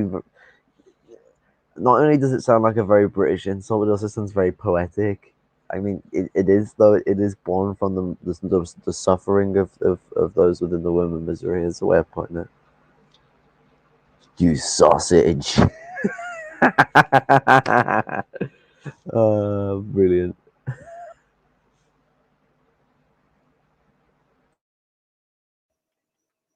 That's all. I think a lot of working class Americans would accept socialism if socialists could take it at easy on the left wing id poll. Agreed. I feel like the id poll, but I feel like it's also that way by design. In regards to identity politics, like, it matters, but it can be weaponized too easily, and it can be too easily used to silence the discourse. Oh, you belong to XYZ group. I mean, the right wing is guilty as fuck as well, but like,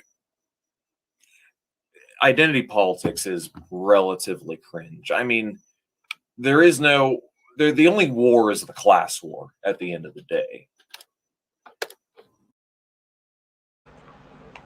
I think that class war spreads out to a lot of other things, and I think there's certainly definitely needs to be consideration for the fact that there's colonial, race, and gender oppressions that come from a progeny of class society. Like, yes, they are tied to class war, but to just science them out to say that class war is the only war is ignorant, because a war cannot a war like class war is made up of many different struggles that in and of themselves are in a warlike structure, especially race on the colonial front. I find the position ignorant. You go to the same thing. So some of the deepest, most oppressed, exploited, just impoverished white people, Appalachia, trailer trash, etc., and you will find a percentage that do not want America, that do not like America. A lot of them do, because they hold on to a utopian vision of what America is. And now I know you go down into Native Americans, you go down into the reservations, and you will not find any patriotism there. They despise America. They don't want America to exist at all. And these are the groups with the actual revolutionary potential in America. And they don't even want America to exist. Okay, so then where's the base areas? Like, where's the organization? Where's the potential at? I mean, is there some great Native American, African American, Maoist, Hojist alliance that I don't know about? I mean, if there is, then great. I mean, I'm all for it. But like I just don't understand where the potential's at. I know that Native Americans are like protesting the governments. I know that the Lakota Sioux are still in a deep, decades-long lawsuit with the United States government because they stole the Black Hills and they won't give it back to the Native Americans. They just keep trying to pay them billions of dollars for their silence. But the natives don't want the billions of dollars for silence. They want their fucking land back. I mean, Jason's right, though. There are pockets of third world living conditions in the United States, and many Native American reservations are at that level. But I just don't think poverty and immiseration is the prerequisite for revolution. That contradicts what you said earlier about the fact that you recognize the fact that revolution comes from the poorest of nations.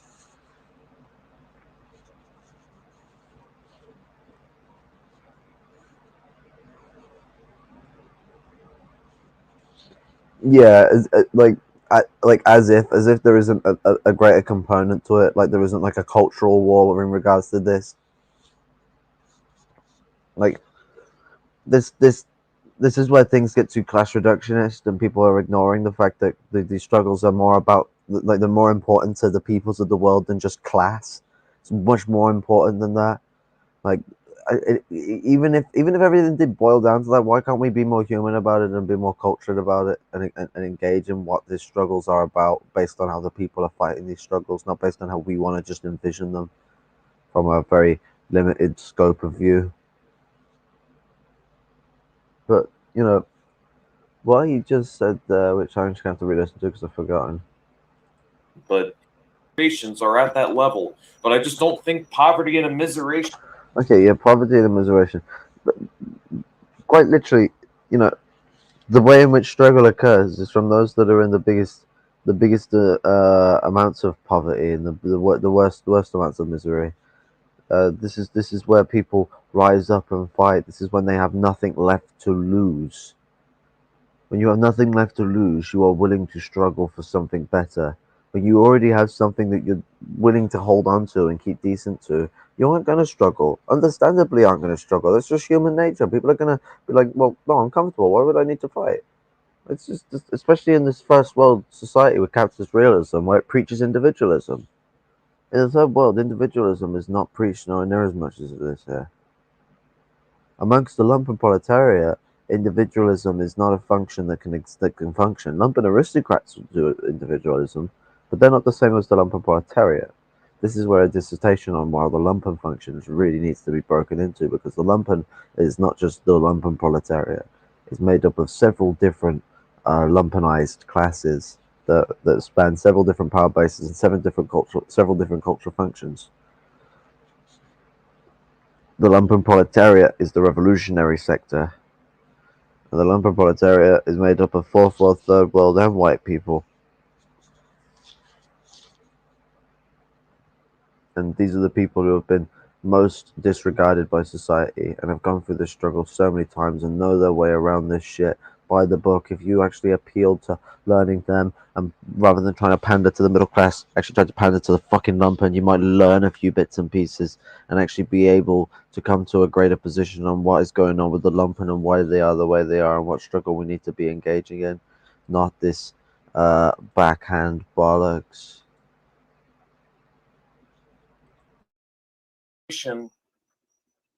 Is the prerequisite for revolution, but I do think it definitely helps. If life is absolutely shit for people, then yeah, the current system isn't working. On the promise that something better and more wealth generating will come, then of course people are going to want to fight for it, you know, but it's going to require people to lose confidence in the current system. That's really it. Dissatisfaction, loss of confidence in the current system. The main issue is too many Americans still have confidence, and a lot of Americans still have something to lose. Until we get to a point to where people don't have anything to lose, then yeah, the current system is going to prevail. And in the time being, all we can do is just try to debate, shift the discourse left, and convert people ideologically. If we can't appeal to people on a material grounds, we can at the very least try on an ideological grounds.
Ah, I was muted then. Fuck. Stupid twat. Okay. You shouldn't be looking at ideology, you should be looking at principle. Principle is the most important part in the way in which these things operate and function. Not ideology. Ideology is something that which people hide behind and use as a shield for things.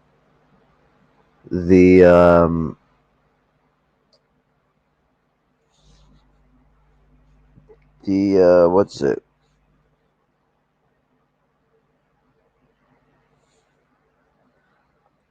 Principles come from class experience and class and the way in which we're brought up, the way where we come from, where we exist. So our principles are the main core thing in the way in which we operate and function, the way we're seen on our ideological basis. And the best principles for revolutionary struggle have been coming from the lumpen, the third world, of the first world and the third world in general, but the fourth world is too. But I mean, this comes into a thing as to why the labor aristocracy can't lead. So you know, the core principles of revolution come from the lumpen. They need to be the leading parlay of struggle. The labor aristocracy's principles are bourgeois. They're ill-minded. Regardless of how much they come to find their core principles, they come from wrong. They are class traitors and traitors to their core principles of where they come from, which means that they're dodgy at best. That's always something that's got to be taken into consideration. A labor aristocrat is always going to be dodgy at best, no matter how much you love them, no matter how much you get along with them, no matter how much of a great individual they are. As a class traitor, they could be the best class traitor ever, the most exemplary of them all. They're still dodgy at best because of the cultural background in which they are exerted from. So, you know, this comes into more than just ideology. I mean, material's a good way to start looking at things. So you got to look at those that are the most materially oppressed. That's what you need to be looking at, not those that are most materially useful to you. because you know, if it was materials that could be the most useful thing, why haven't these aristocrats gathered all their massive monies together and done a revolution? They got all this fucking cash, and they got all these great fucking liberal progressive ideas, but they won't put any of this money together to build anything for it. So it's not just about resources, it's about experience. And you're not going to get this experience from the aristocracy. You're not even going to get this experience from half of the fucking proletariat. You're going to get it from the lower working class and the lumpen proletariat. And that is the goal of channel projects like my own. This patriotic Americanism, this patriotic American socialism, exists only in the white middle class. It only exists as privileged people on the internet, people making a lot of money off of internet stuff. It is. Hold on. I don't think Caleb Maupin makes a lot of money off the internet, bro. I don't know. I think you're a little bit confused there. Let's skip ahead a bit. He does have a lot of money, though. There is no good America. What America is not something that should be saved. It is something that. And if anything, it might have been a jab at Haz or what's it, Jack off Tinkle. Yeah, here we go. Come over here and listen to the Israeli Air Force fly over your house at night. That's a fucking reaction of fucking. I'd love to see them deal with the sound of someone that would willingly drop bombs on your house, fly over it to go drop bombs on a nearby country for the same reason they might drop bombs on your own country. Yeah, go on. Do you know what? The experience that you've had in Lebanon with them having to fly over, let's stick him in Syria where they're going to bomb. So, you know, he gets the full experience. You know, because it seems these people don't take a step back to really emphasize and get their minds in the level of people that have to deal with an actual active settler colonial force bombing willy-nilly across the fucking across the area, bombing Lebanon, bombing Syria, bombing Palestine, bombing fucking Jordan, anywhere. It'll bomb any country it wants to, and fucking downright while it's got its own plan to expand and make a greater Israel. You know, they want to talk all. Oh, there we go. Even better. You got fucking send them to Yemen, have them experience the genocide that's going on there. These people don't seem to really understand how absolutely fucking evil this world is. That's the thing that seems to come to my mind with a lot of this shit. That, like, America is a progenitor of that evil, but it scourges across the globe. America is an example of what happens when it reaches its completion. And this is going to be happening with if we don't stop it, this will end up happening with the Greater Israel and other nations like that. Because of our abuse of South Africa during its struggle, we managed to stop it from having a full decolonization at the end of its struggle. Softened up Mandela. That's why the African communists in South Africa are struggling for a decolonization project to be ensued because a proper one was not put in place. A very interesting struggle. I can't remember the name of the video. There's a really good video to watch that goes into the struggle. And both communist parties have different methods of how they want to deal with the situation, and both of them are very valid points for why they're going down these methods. And I suggest that before picking either of them, you'll hear them out. And don't listen to white South Africans on them, because I've dealt with the shit that they try and say about these parties. Even I'm on about ones that call themselves communists, mind you. That should be abolished. The whole point of the term radical and radicalism is to go to the roots. And the roots of America are slavery and genocide, of which the country does not exist without. Okay, so hold on a second. So I almost feel like this is just attention grabbing. Like, ooh, look at the controversy. Like, what do you mean attention grabbing? Since when has Jason ever been the woohoo, look at the controversy type? Like, come on, man, genuinely. Like, what are you trying to? Are you just trying to deflect because he's hit the core point of the subject and got it absolutely correct, and in a dialectical platform it can't be handled with? Let's hear what he has to say. Like a call for attention almost, because my big issue with this is that I don't even think the socialist patriot people are saying that they don't want a new America. They clearly do. They clearly are in favor of. Oh my, you're missing the problem. The new America is born from what America is, from its roots. You can't build a new America because America, from its roots that need to be pulled out for revolutionary struggle, is a fucking, what's it? It's a state built of slavery and genocide. Yeah, and the genocide of the indigenous people in the home of the slave. It's like, what are these people? Do these people think this was very long ago that this happened? This is not, this is not very long ago. There were people in the late 1800s that could still remember fucking slavery. Like, these people don't understand. The Indians were still being like actively like under a project of genocide until the mid Cold War, and have still been going through that genocide post it, even though the fucking policies have stopped. But the policies didn't stop until towards the Cold War. I even learned about this in school. Like the Native Americans are still being actively genocided now, even though the policies have stopped. I mean, the kidnapping of children still happens in Canada. I don't know about America, but I know it still happens in Canada.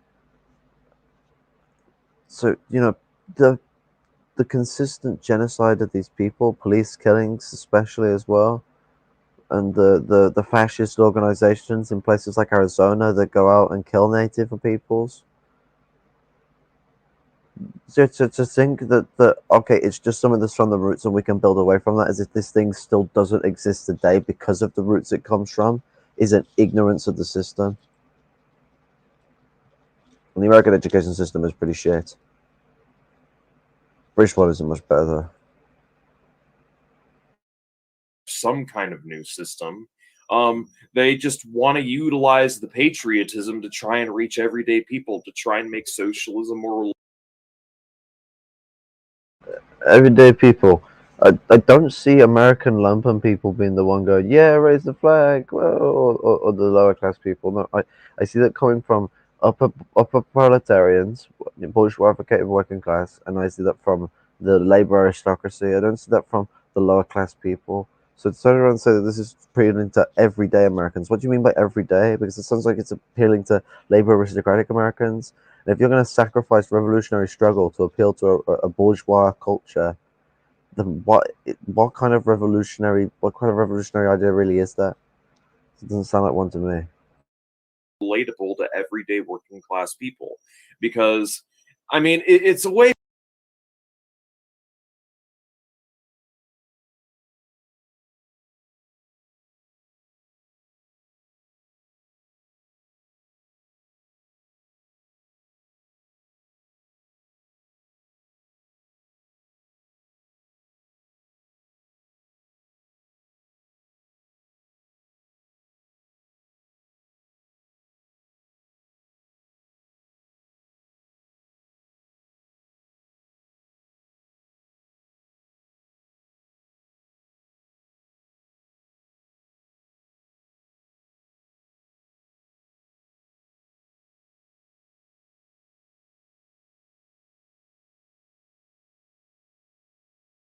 I'm muted again.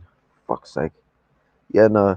The fact that some places can be openly Islamophobic while teaching really does come into the way in which America progenitizes this anti-Islamic structure. I mean, there's been places in America that turned around and said that they wanted to drop Arabic numbers because they saw it as a breach on their American and European culture. I can't remember what the actual headline was, but regardless, it was hilarious. The American Islamophobia manages to be even more stupid than Britain and its Muslimic ray gun skeezer.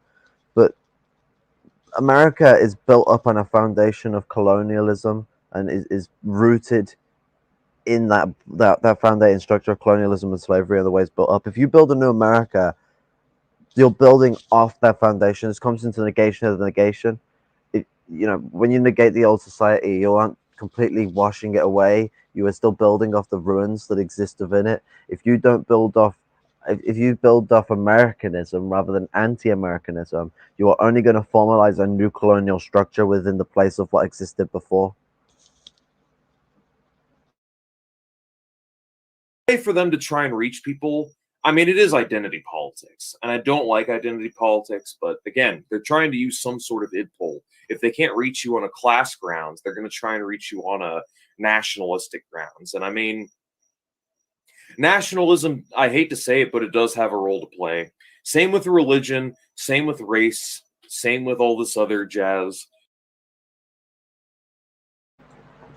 But what does American nationalism entail towards? American nationalism entails towards fucking settler colonialism. I mean, yeah, sure. I mean, you know, American nationalism is nationalism within a settler state.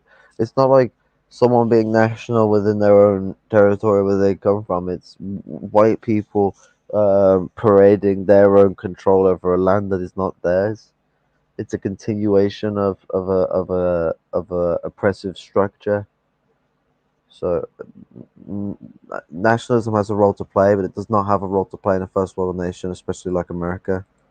Like identity politics, as much as I don't like it, I just want to live in a world where none of this shit matters anymore, but it does have a role to play in the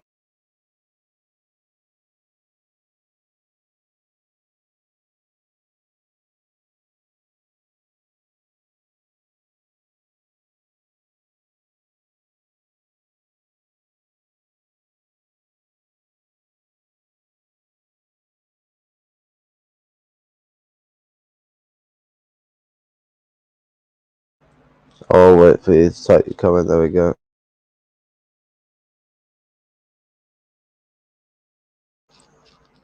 Trev wants a red-painted car in America, and he told me after the quote revolution, unquote, this new America will support commies they like to take over in the Middle East.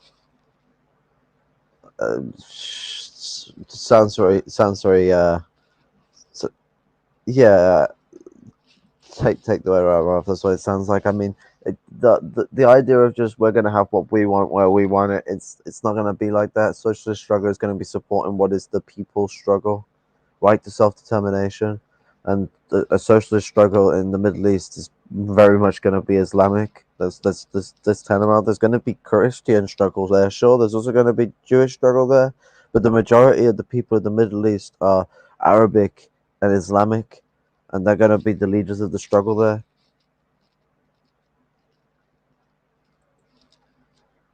I scared everyone away. No. the broader movement. So you can't really get away from identity politics. There I go, contradicting myself. Ugh, he contradicted himself. I'm gonna unsubscribe. Fuck you, fellow traveler. Well, fuck you too. Because that's the foundation. That's what it is. That's the roots of what America is. Always has been. Always will be. Because that's what happened. You have to dig that up, remove it, and build anew.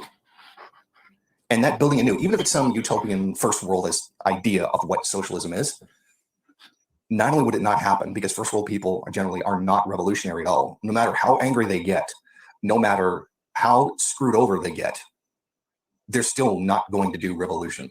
Like I said, you'll see a race war before that happens. You'll see complete economic devastation, and even you'll see global warming destroy the planet before that ever happens. Because it's not in the interest of first world people to actually go to do revolution, because they don't want a new system. Maybe you, in your online social circle, want revolution. But are you really going to do it? Is the average everyday American going to do it? And the answer is no, they won't do it.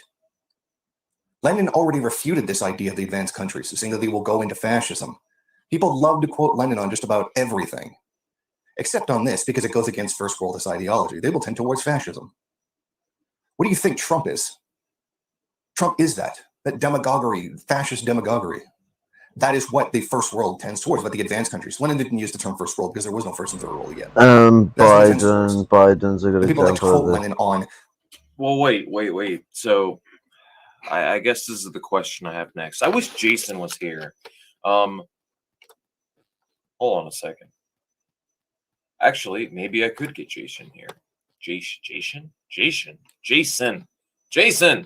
Excuse me. Hold on. I'm not sharing my DMs with you guys, but I am going to message date. All right, cool. I guess I got to debate Cheshire piece of shit on Andrew's platform, so whatever. I'm going to message Jason, see if he's up, because I want to talk to him about this, actually. Hi, Jason. Are you awake? I'm going to see if he's awake, and if not, we're going to go ahead and continue with this, because I would like to talk to Jason about this, socialist patriotism, and so to speak. Anyways. All right. I guess we'll get back to the main debate. Love the respectful critiques. Jason has been around. Yeah, I have nothing but respect for Jason. He's a freaking OG, man. I love Jason. I like his content. I like that he's just a living meme, but he's a good thing, and he's a good man, and I hope he's around for many decades to come.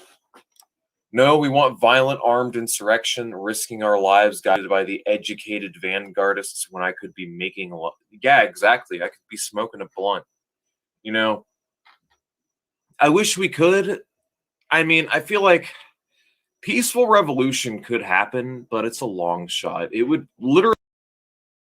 It's never going to happen. No, like this is something that both Marx and Engels come to. It's never going to be peaceful. It's always going to be an insurrection. It's a struggle. We've got to smash the old society. The idea of a peaceful revolution is the continuation of the organs of power of the old society. The organs of power of the old society must be obliterated. And like these educated vanguardists, it's not going to come from the educated. Are not going to be the upper class. It's not going to be the labor aristocracy. Then they're educated by books. They are not going to be the vanguardists. So those educated and experienced will be the vanguardists. Yeah, this does demonstrate first world bullshit. I'd rather be smoking a blunt. Everyone would rather be smoking a blunt, you silly cunt. But unfortunately, people don't have the option to do that. I have the luxury that I can fucking be lying on the bed that I am on now, and I'm not in the fucking best of positions. There are people, millions of people in this country alone who are in a fucking shit state worse than I am, and there are millions of people, billions of people around the world too. So at the end of the day, I'm in the lumpen. Like, if I'm in a shit state and I'm still in a better position than a lot of these people, think about what all these labor aristocrats are. They can utterly shut themselves out from the world and cut off. And that's what they want to do. They'd rather just sit and do that. Like I said, when they'd rather be making love. It's because these are the unreliable fuckers that people expect to be the vanguard. It ain't going to be these people. It's going to be the lumpen. It's going to be the people in the struggle, baked for the struggle, willing to do the struggle and push on through it, and aren't there that just want to sit on their ass and fucking enjoy themselves. Do you think the Palestinians don't want to have a peaceful life? Well, the situation requires armed resistance, so they have to do that. Exactly. The only way to actually succeed in struggle is through a resistance. You're only going to succeed that way. Otherwise, the organs of power that have all these fucking arms against you will crush you. They're not going to fuck around. They're just going to hand you power over because you convinced them. How the fuck's that going to ever happen? Peaceful revolution is the idea of people who are still dreaming about the idea of bourgeois liberty. There's no bourgeois liberty. There is only control. And that's where fascism comes into play. It's when 1984 has essentially been built in the first world, in China or in fucking Britain, in America, surveillance states across the board, militarization of police forces. We don't live in a fucking candy fucking world. We're not living in a free world. We're not living in a world where easy struggle occurs. And that's why in the first world, we're in a corner position where we have to be anti-war and push against imperialism's expansion so that we can try and help for the struggle of third world people so that then the imperialist power structure can be deconstructed via the struggle. Yeah, there's a stream on Palestine. What's the name of it again? 1 second, I'll get the name up. The Palestinian struggle, a fight for peace, and that stream's a good stream to watch into, that gets into the issues regarding this.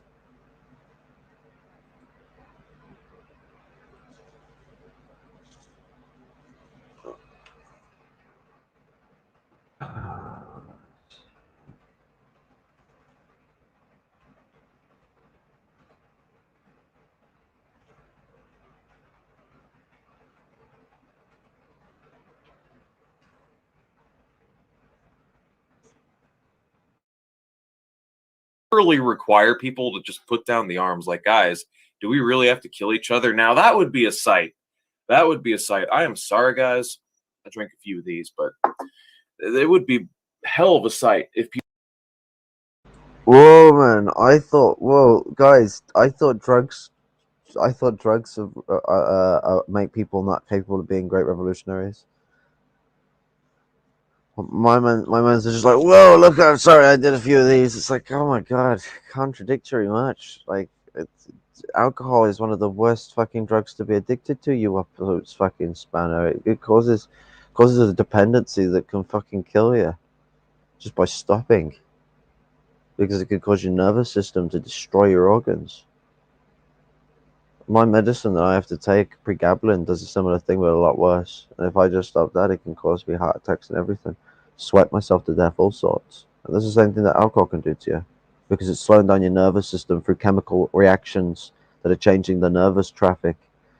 And then, eventually that nerve traffic change eventually concurs into a dependency where your brain has altered the chemistry of your nerves to make your nerves travel faster to adjust to the problem. That's why people after a while, when they drink, they can drink a bottle and not feel drunk, because they're basically just stabilizing themselves back to normal.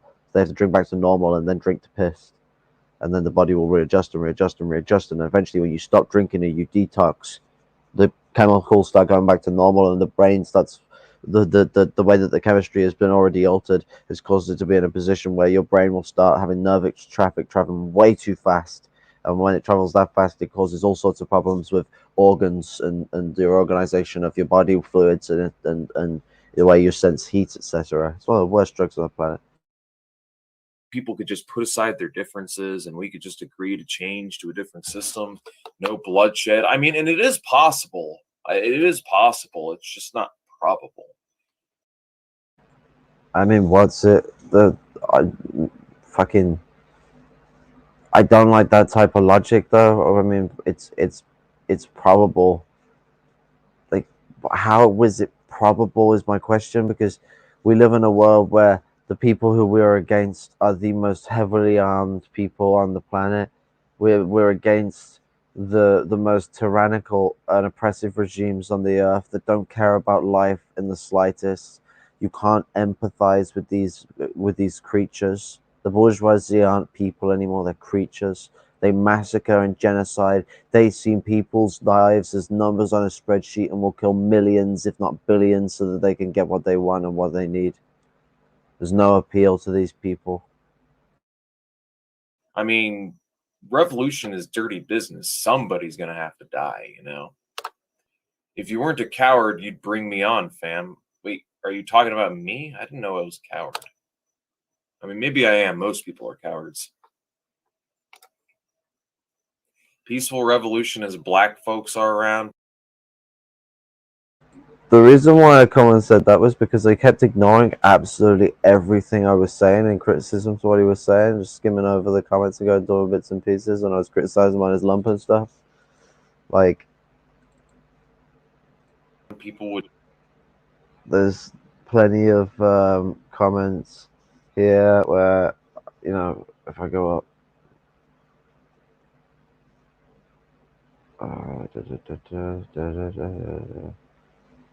unlumpenize them, suck ass. These people have their heart in struggle day in, day out.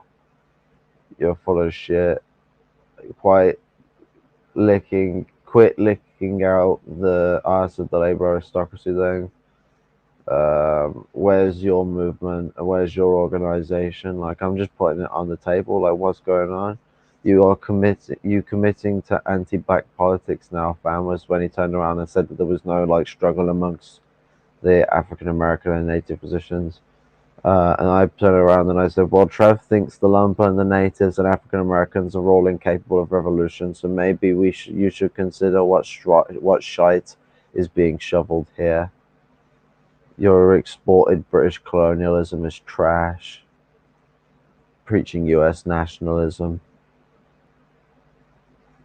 Like, I was just going in at it heavy and hard. Maybe I was being a bit too harsh. I'll take that on the fucking chin. But what I was hearing and what I was seeing set me off a bit as someone who's lumping myself.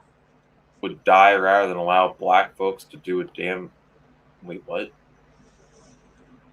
No peaceful revolution. No elevator. No peaceful revolution as long as black folks are around. People would die rather than allow black folks to do a damn thing. Yeah, what she's trying to get at there is that white people are willing to fucking throw lives down the drain to ensure that black people don't have their freedom. This is a common fear for people of the African American community. Yeah, no, I'm gonna get back to. Oh, I'm a coward. Okay, cool. You're right. I'm a little fraidy cat. I'm a scared little scaredy cat. But while I'm a scaredy cat, I'm gonna watch this video. Well, his letter to the workers in 1917, 1918. I'll let you know this. I'd rather be a fraidy cat than a Cheshire cat. That's for goddamn certain. Well, I got some news for you. We don't live in 1917, 1918. I'd rather be neither. It was more than 100 years ago. The world has massively changed since then. And everybody says we're going to update it for the Americanism, but then go to something like that, which almost has no relevance whatsoever this time, and tout that. In order to support this, their idea of a new socialism in America, they have to continually dig up things from the past in order to support it. That's not revolutionary science. To support this idea of a new this socialist patriotic America is to be anti-dialectical, because it ignores the roots of what it is that America was born out of, what it is. And the main thing they complain about is that you're not going to. But why? But why? I mean, didn't ML appeal heavily to nationalism? Like Lenin appealed heavily to nationalism because they're like, we don't want to destroy Russia. We want to save it. And lo and behold, socialism saved fucking Russia, bro. Russia wouldn't even be a country right now if it wasn't for the Soviet Union. It would have been carved up, and it would be a bunch of countries, a bunch of. And given the way the Soviet Union went, maybe there should have been more of a consideration with how Russia should have been handled in its decolonization, because maybe there wasn't enough respect on the side of the people of Eastern Russian Federation that were, maybe not given as much of a table as they should have been to speak on. Like, we can't just turn around and go, well, this happened in the Soviet Union, so it must be correct. Soviet Union may have achieved the first successful revolution and foundation of it, but there are a lot of problems, and just pointing to the Soviet Union as a answer, be all, end all, that does not really cut it in any way for me.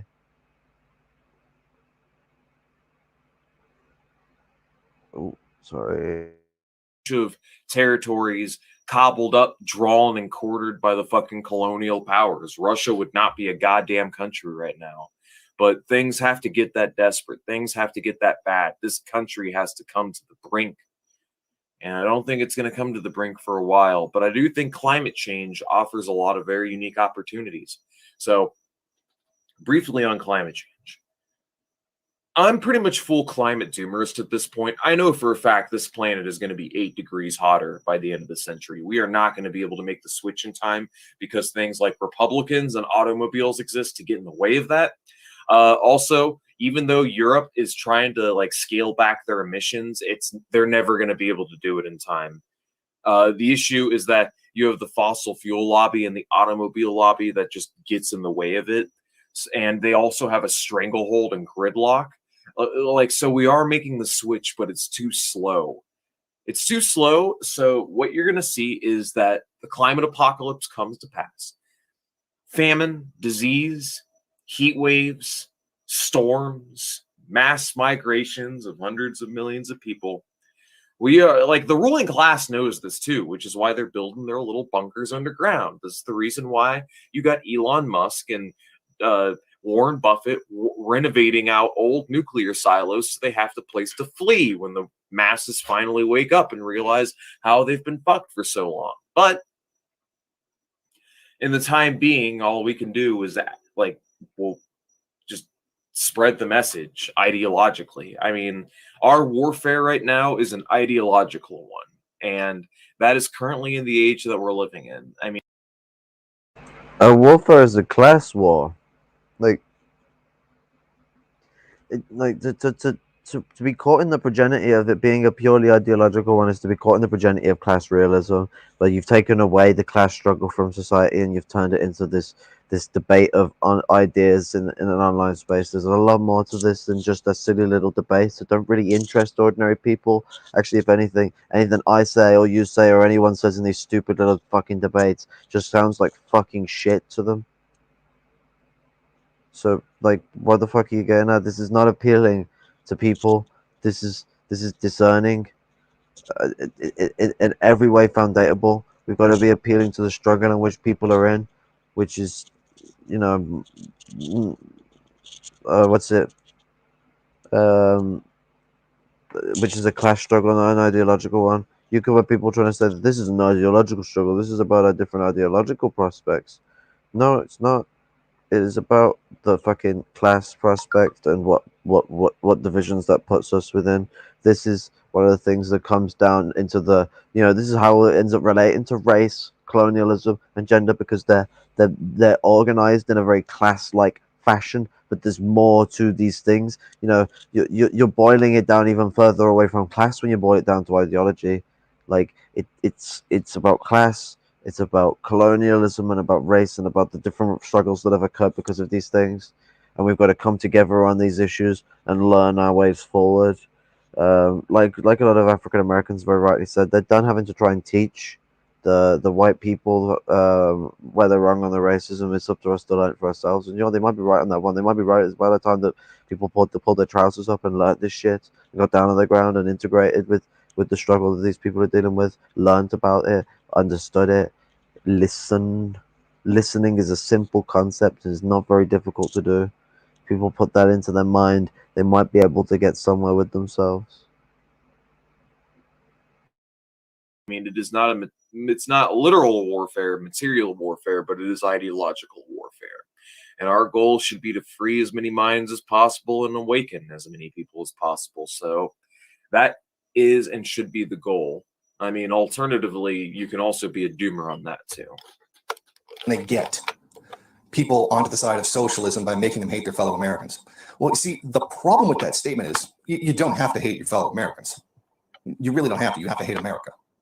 No, I mean, the government does a good enough job of doing that on its own. Like, Americans fucking hate each other, dude. Like, you haven't lived in this country. Like, you haven't known until you've lived in this country. Americans have contempt for one another. They blame each other for all of society's issues. They blame XYZ group.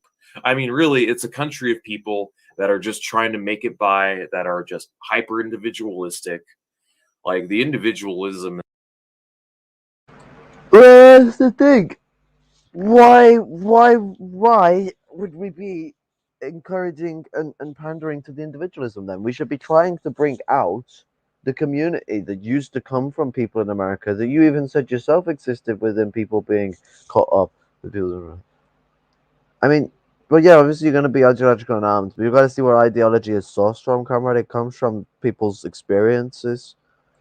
If we're looking to the ideology of the aristocracy, and that being the main focus of direction, it's not looking to the core experiences that drive principles and ideology and where they come from. But what's it? I had a point and I forgot where I was. Let me just re-listen to what I said. XYZ group. I mean, really, it's a country of people that are just trying to make it. Okay, yeah, no, individualism. Like, we shouldn't then be trying to appeal to the patriotism that appeals to that individualism. We should be going by what he said before himself. Our neighborhoods used to be in communion with each other. They all knew each other. They all got on. So we should be trying to enlighten that part of that culture and that struggle and bringing that together, not trying to appeal to Americanism and its individualism. We should be appealing to religiosity of society and where that religiosity comes from. Because if America's trying to say it's founded on Christianity, well, maybe it should look back to its cultural foundation of what's it supposed to being a culture that is caring of humanity and where it comes from and the world that exists around it, rather than this Protestant perversion that's deluded itself into individualism. We've got to really look to the foundations of where this culture comes from, and America is a perfect example of how Protestantism twists the Abrahamic faith into a bourgeois supporting faith, when the Abrahamic faith core foundations were anti-capitalist. by that are just hyper individualistic. Like the individualism in this country is insane. But yeah, people are afraid of each other. They fear each other. They don't like one another. I mean, America, like all other countries on Earth, has a lot of issues. And being basically the head vampire, so to speak, of the capitalist project, ground zero of capitalism, it makes sense that alienation and social woes are at an all-time high, and that this country is all types of fucked, and we have all these issues that are going on that we just don't do anything about. But it's just crazy to me because the Soviet Union did not undergo the same kind of internal pressures as America does. When you think of the fentanyl crisis and the narcotic epidemic, fucking 40,000 people die per year from narcotics. You think of the millions of people we have jammed into prisons and the tens of thousands of 70% of Russia was uneducated. Like they had no access to education. They were just completely stranded within feudal communes, away from within a feudal society. Like, to turn around and say that they were not going through struggle with the similar kind because they didn't have the fentanyl epidemic, I think is a bit ignorant to what other things are going on in these places. But I don't know. Maybe I'm speaking a bit out of turn. Our prime minister is the richest man in Lebanon, and he panders to America.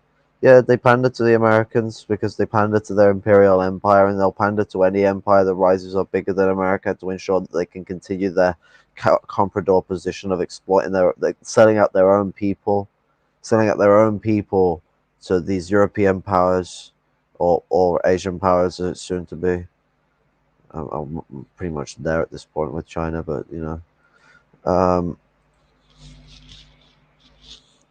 what's it? Children and indigenous people we have jammed in concentration camps at the border.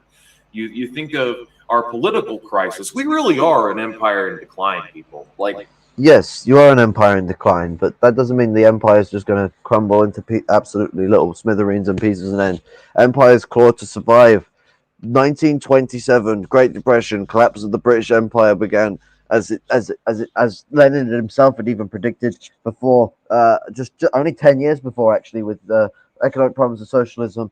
Economic problems of socialism. The United slogans to the United Nations of Europe. Slogans to the United Nations of Europe, which is also where Lenin goes on about how the labor aristocracy are going to be the progeny of fascism.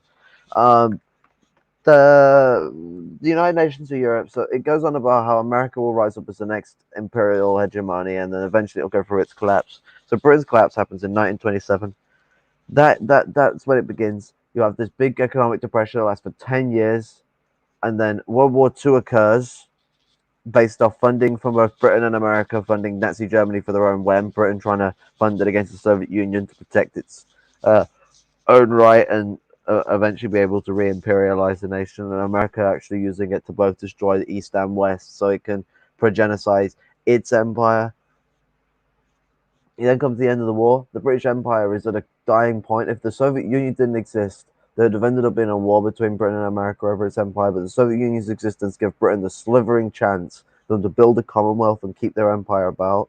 Now, there is no Soviet Union for America to have an excuse to have everyone side with them as China, and China could be a very big threat. But the thing is that Britain can formalize an economic union that's big enough that it wouldn't need America. The European Union is already big enough that it doesn't need America. So they're not in the same situation that Europe was in during the Cold War, where it needed America and America needed them. Actually, they could quite easily dip off with them. So there is a good chance that America could crumble into bits, but there's a good chance China will support America up, because it's unprofitable to allow an imperial power to just disintegrate like that. They are a profit, and they'll keep them about. What about the Soviet genocide orchestrated by the Blue-Brown Alliance? I don't know what that is or what you're on about, to be honest. So, Abdel Nasser would be like, quote, "I will solidify this empire's death." Solidify this empire's death. Yeah, I mean, the end of imperialism will come, and Abdel Nasser will be one of the biggest inspirations for the anti-imperial struggle, just like people like Che Guevara and other great folklore of people strugglers, Kim Il Sung, Joseph Stalin, etc.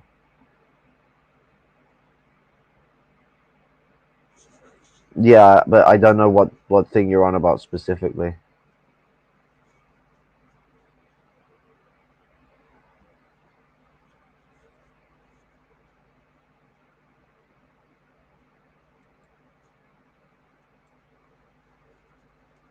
No, you're on about the genocide of Soviet people. I'm a bit confused there with the language.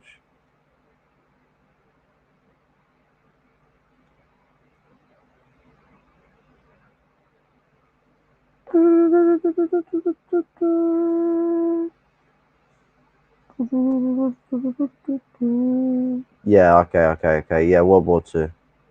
Yeah. The UK and America backed Germany, and yeah, you had the 20 million people that were genocided. 27, wasn't it? 27 million, I think, was the estimate. Yeah.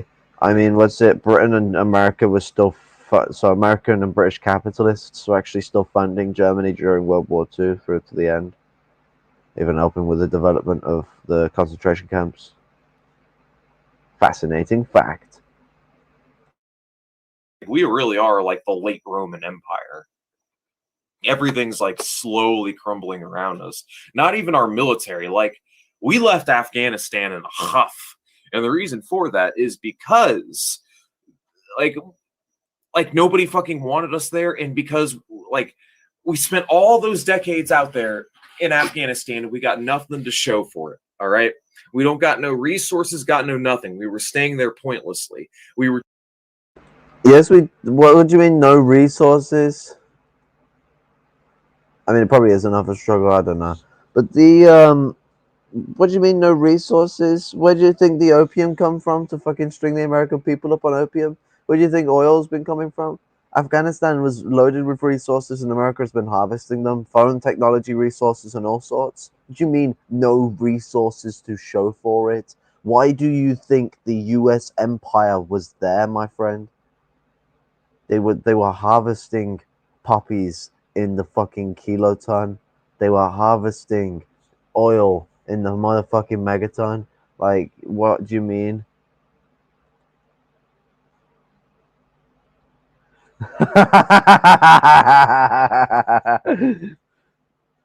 What's it? You have the Taliban being armed with U.S. weaponry. That's what you have.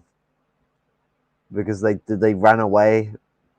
Like, they were like, well, we'll do a deployment. We'll remove them at the end of the year, and then ran away because they got fucking forced out. The U.S. military. What a fucking showpiece. were chased out by the Taliban, a bunch of Arab desert mountain tribals with AK-47. A bunch of. Wait, what was that quote again? 1 second.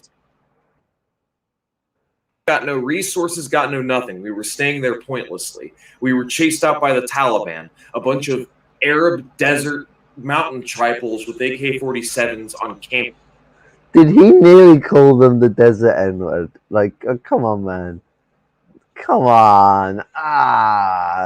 Bunch of Arab desert. Like, what do you mean? What about that makes it astonishing that they were beaten by Arabs? What's the differentiation you've got against Arabs here, good sir? Like, yeah, they were beaten by a bunch of Arabs in a place that has deserts. It also has places that aren't deserts, like a lot of different countries across the globe. Oh yeah, shit, they're not even Arab, are they? They're Pashtun, fucking hell.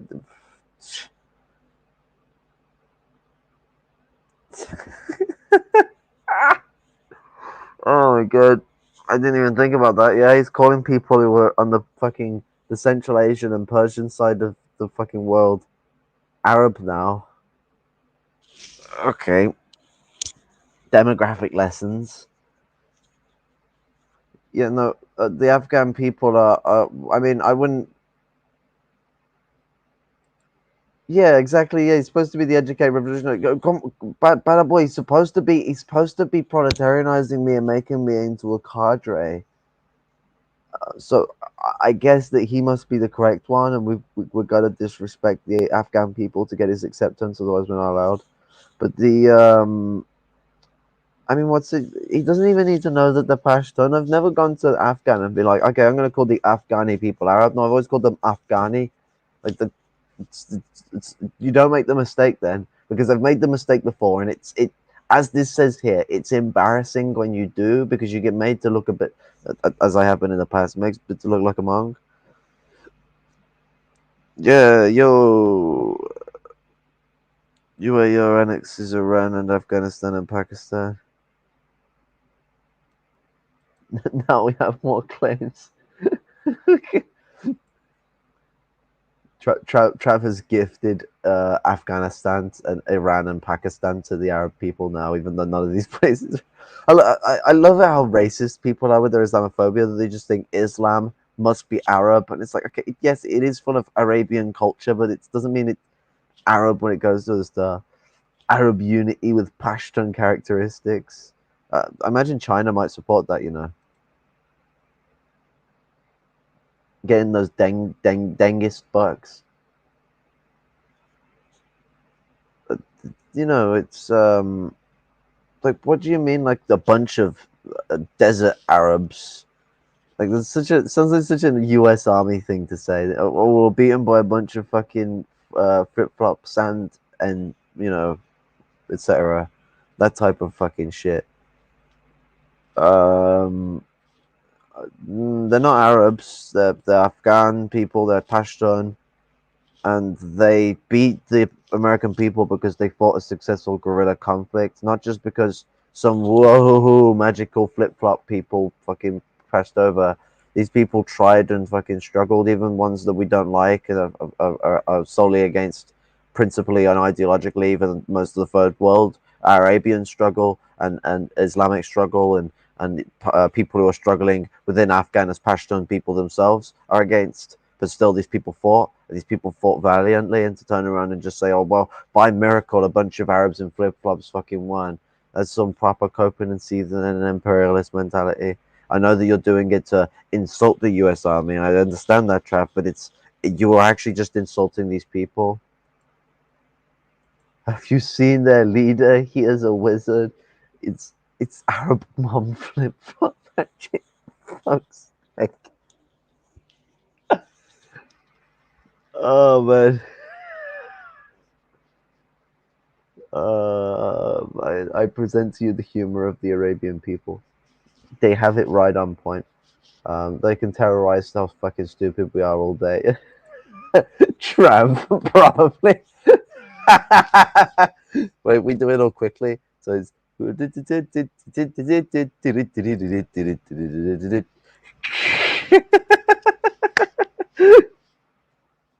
Camelback. They managed to chase us out.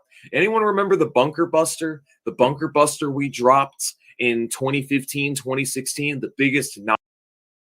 Anyone remember the nuclear bombs that were dropped in World War II? This isn't something new. Non-nuclear warhead, where yeah, the bunker buster. Let me show you guys this real quick. The bunker buster, yeah, we unleashed the bunker buster in 2014 against the Afghanistanis Taliban. We did not do this as a sign of our strength.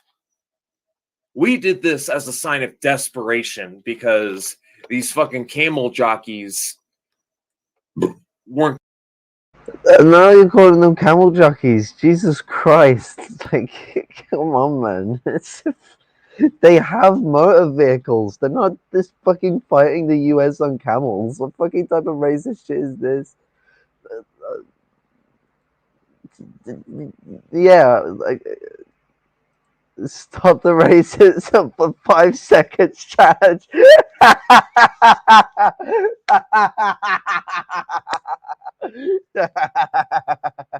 I mean, what's it? If you drink every time he says something fucking colonial, you might end up fucking smacked.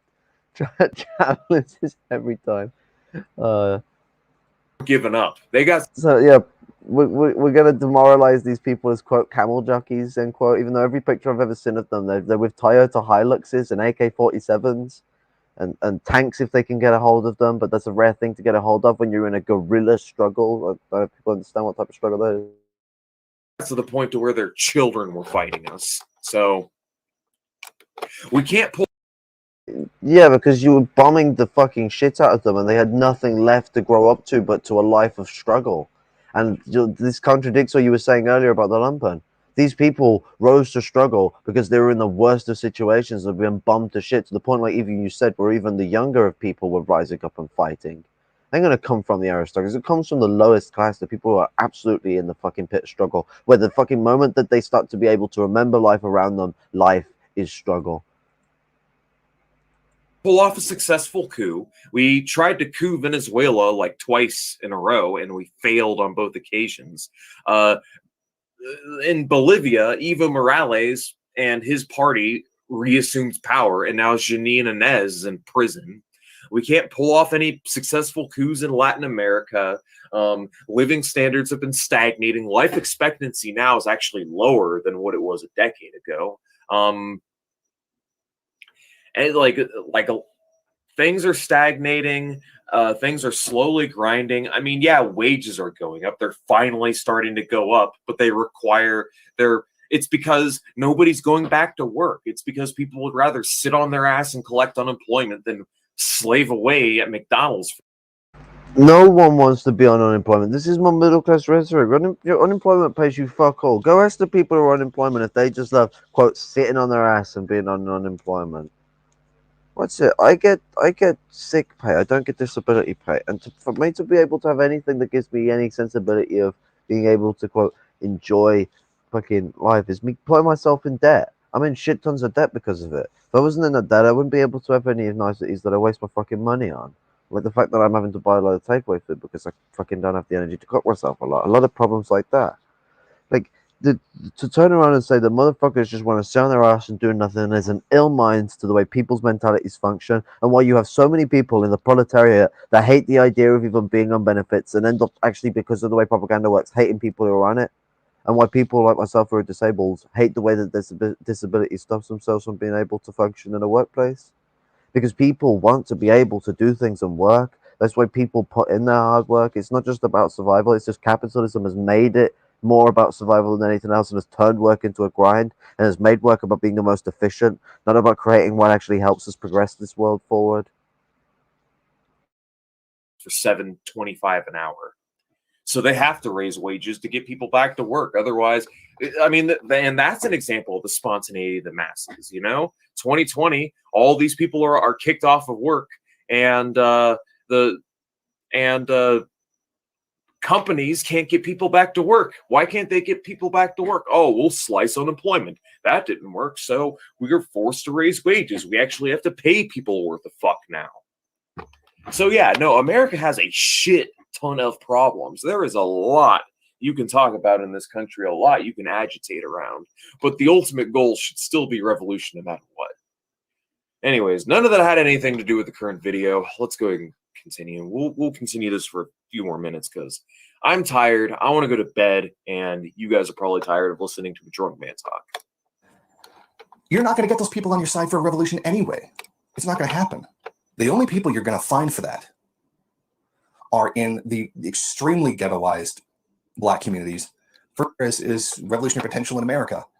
Didn't come from no middle-class whites arguing against decolonization. They came from the real deep down salt of the earth people. They didn't come from the middle class exactly opposing decolonialism nonsense. The fact is, decolonialism, the argument for decolonialism has won. And a lot of these social media people can't accept that because it goes against their interests. Because they have iron in the fourth world. And decolonization would completely destroy that. And it's not in their interest to do so. These Marxists who oppose decolonization, skipping of context, they is literally throwing things out are of perspective. Anti-revolutionary. Not just from a theoretical standpoint of decolonization, but from a material standpoint as well, because they refuse to dismantle that system that built up imperialism in America. And this goes for Canada and Australia as well. Because all these countries were born out of land theft. The killings were to different degrees. And their material benefit from being a part of that empire, whether that be American, Canadian, or Australian. And that's the truth. That's why American patriotism, American socialist patriotism, doesn't make any sense. And not only does well, the whole point is you have an ideological replacement for traditional American patriotism. If the goal is a new America and a better future tomorrow for everyone that works to the benefit of everyone, over American patriotism, which is everything you talk about, settler colonialism, I'll take socialist American patriotism over that any day. Same reasons why I'll take liberation theology or socialist gospel. You know, if socialists can go and they can appropriate religion and turn it into something that's actually progressive, take it. You know, that's what I'm saying. Like, take the ideological outlets that people normally have and just appropriate But them. there's a difference between appealing to people's religiosity of culture and then appealing to settler culture. They're two drastically different things. If you're appealing to the settler culture, you're helping progenitize settlerism. You should be appealing to the culture that exists within society that, even has been pointed out by Jason, exists even amongst white communities in the lower class. That is about decolonization and appeal to that culture within society, not the white middle class culture of continualization of the colonial structures. Them. That way, you pretty much breed socialism into the Religion is naturally revolutionary because religion is naturally human and it seeks for the core aspects within humanity to progenitize. That's why Islam, for a great example, is very compatible with socialism.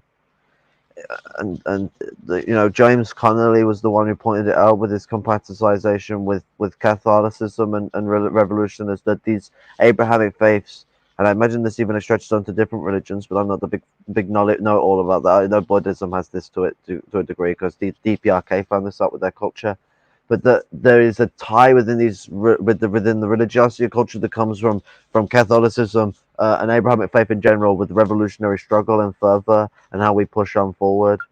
So yeah, religion does have a core revolutionary background to it. The fact religion traders took over does not mean religion is not revolutionary. Yeah, exactly. The traitors that have manipulated religion for gain are a monstrosity that aren't the representation of that culture.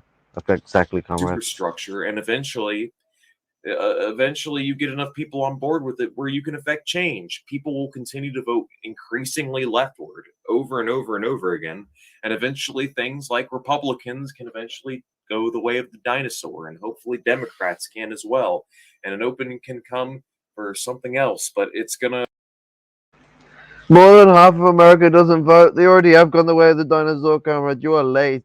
Like they have already gone the way. They are done for at this point. Like the Democrats are the main party that keeps cooping people back in, but there's only so many times they can keep tricking motherfuckers. The problem is when the ones who are normally radical, like communists, are like go and sheep herd people into the Democrats because, well, Justice Dems said healthcare. Like this is the problem we're having, is the people sheep herding people to that party again. Pull people away from it. We should be pushing for anti-war. The Tea Party, for fuck's sake, have done more than the fucking left have to try and push an anti-war struggle. How embarrassing is that? How embarrassing is that?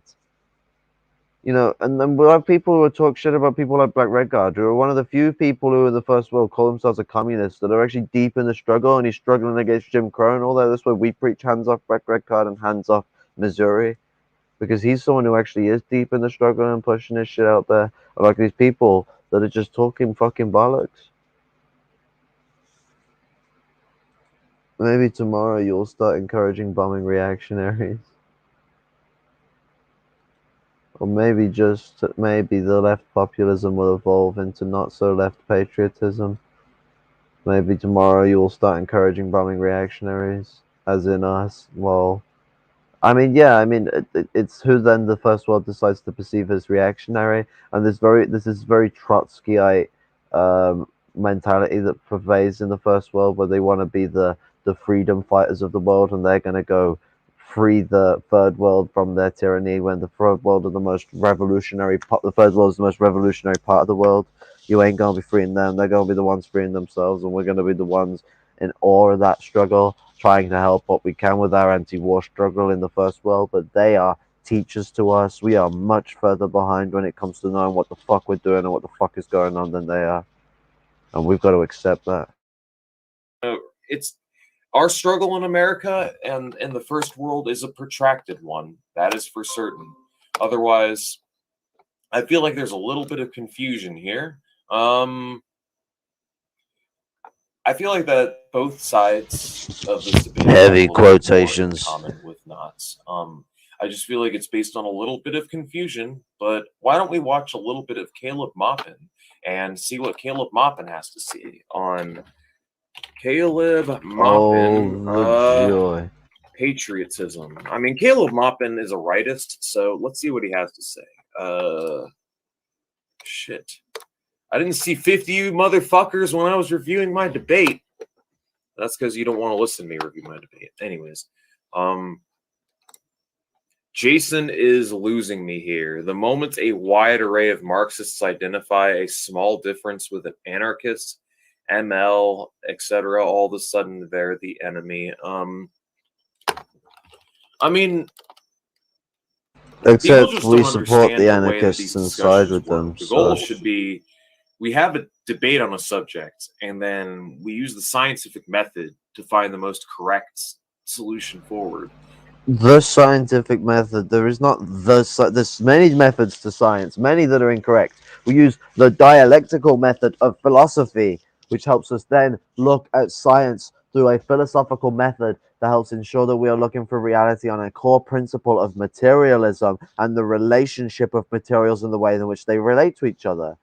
Fuck me. You know what? We can turn around and go back to fucking religion again, because Islamic, I think it's called Islamic mysticism, actually comes into a dialectical framework on which the way they look at society. Judaism has their own form of dialectics and the way of looking at society. This is a natural thing that things have come towards. That Engels, he never managed to finish the book, got into writing about the dialectics of nature within society. So I find this ill-founded to use the term scientific method.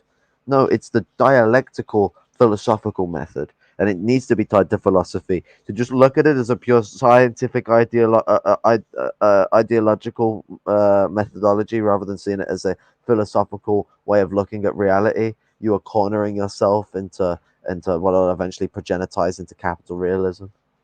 And then we go with it. We go through with it. I feel like democratic centralism needs to be amended, but not amended, but we just need to adapt it to the modern conditions. It needs to be expanded on with a more vanguard circle-like structure that builds on a democratically centralized vanguard circle. Because democratic centralism, if misapplied, can cause a lot of issues. It's not weird top Marxists are white cis men. Yeah, I would say that is slightly bit of an issue. I would say that, of course, racial, gender, and ethnic might. But the top Marxists aren't cis white men. I mean, they might be cis, they might be men, but the top Marxists have been people of color. I mean, yeah, you can go on about fucking Castro and Guevara and there being white people, but Stalin was a trans-Caucasian. He was Georgian. Kim Il Sung was Korean. Mao was fucking Chinese. I can't remember whether he was Han or not. He might have been Han. He might not have been. I don't fucking know. Not gonna preach that, but Ho Chi Minh was Vietnamese. Motherfucker, like, do we have to go on, like, we got Tom Sakara and all the people in Africa that did the struggle. Nabwaya was his name. I can't remember. The guy who wrote the book on decolonization, neocolonialism, etc. Like we got all these African American comrades. So the guy's not right here. But give me a second. I'll be right back.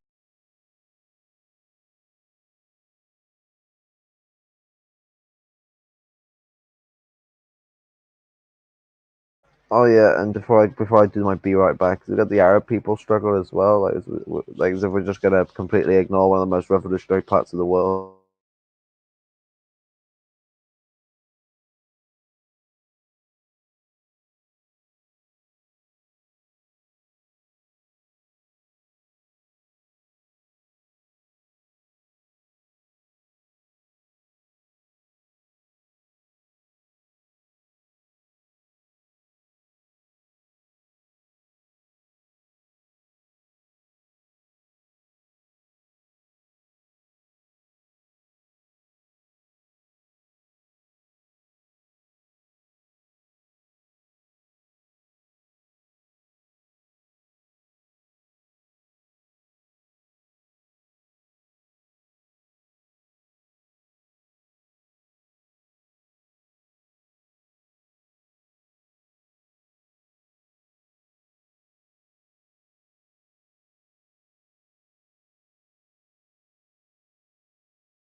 Sorry about that. What's it? Having my breakfast sorted and the guy got lost. But let's continue. Minorities, religious minorities should, I mean, it would make sense if we had more of them, but I feel like part of the issue is like, I guess ML hasn't really, at least in the West, been made very appealing to these groups. There's a reason why you'll find a lot of female ANCOMs. You'll find like AMCOMs or SOCDEMs within the ranks of racial and ethnic minorities, but you won't find a ton of MLs. But I feel like that's changing, at least within. Do you know what you end up finding when they come to Marxism? You find Maoists, and I find women that will be Maoists. I find black people and native people will prefer Maoism over just being an ML. So it's not just about them picking anarchism or ANCOM or something like that. I mean, sure, there's a lot of people that do, but why would you pick these struggles? Because MLism is outdated, and because Marxists in general put people off these struggles with their flamboyant and their bullshit. That's why. The demographics within my own audience and the demographics within my server, I have like a solid. There are women in my server. There are brown and black people in my server. There's minorities. There's LGBT in my server. There is quite a bit of diversity in my server. It's just not straight white cis men. If you want to know what creates the death sentence, which leads to a lot of straight white cis men, it is definitely Nazbol gang.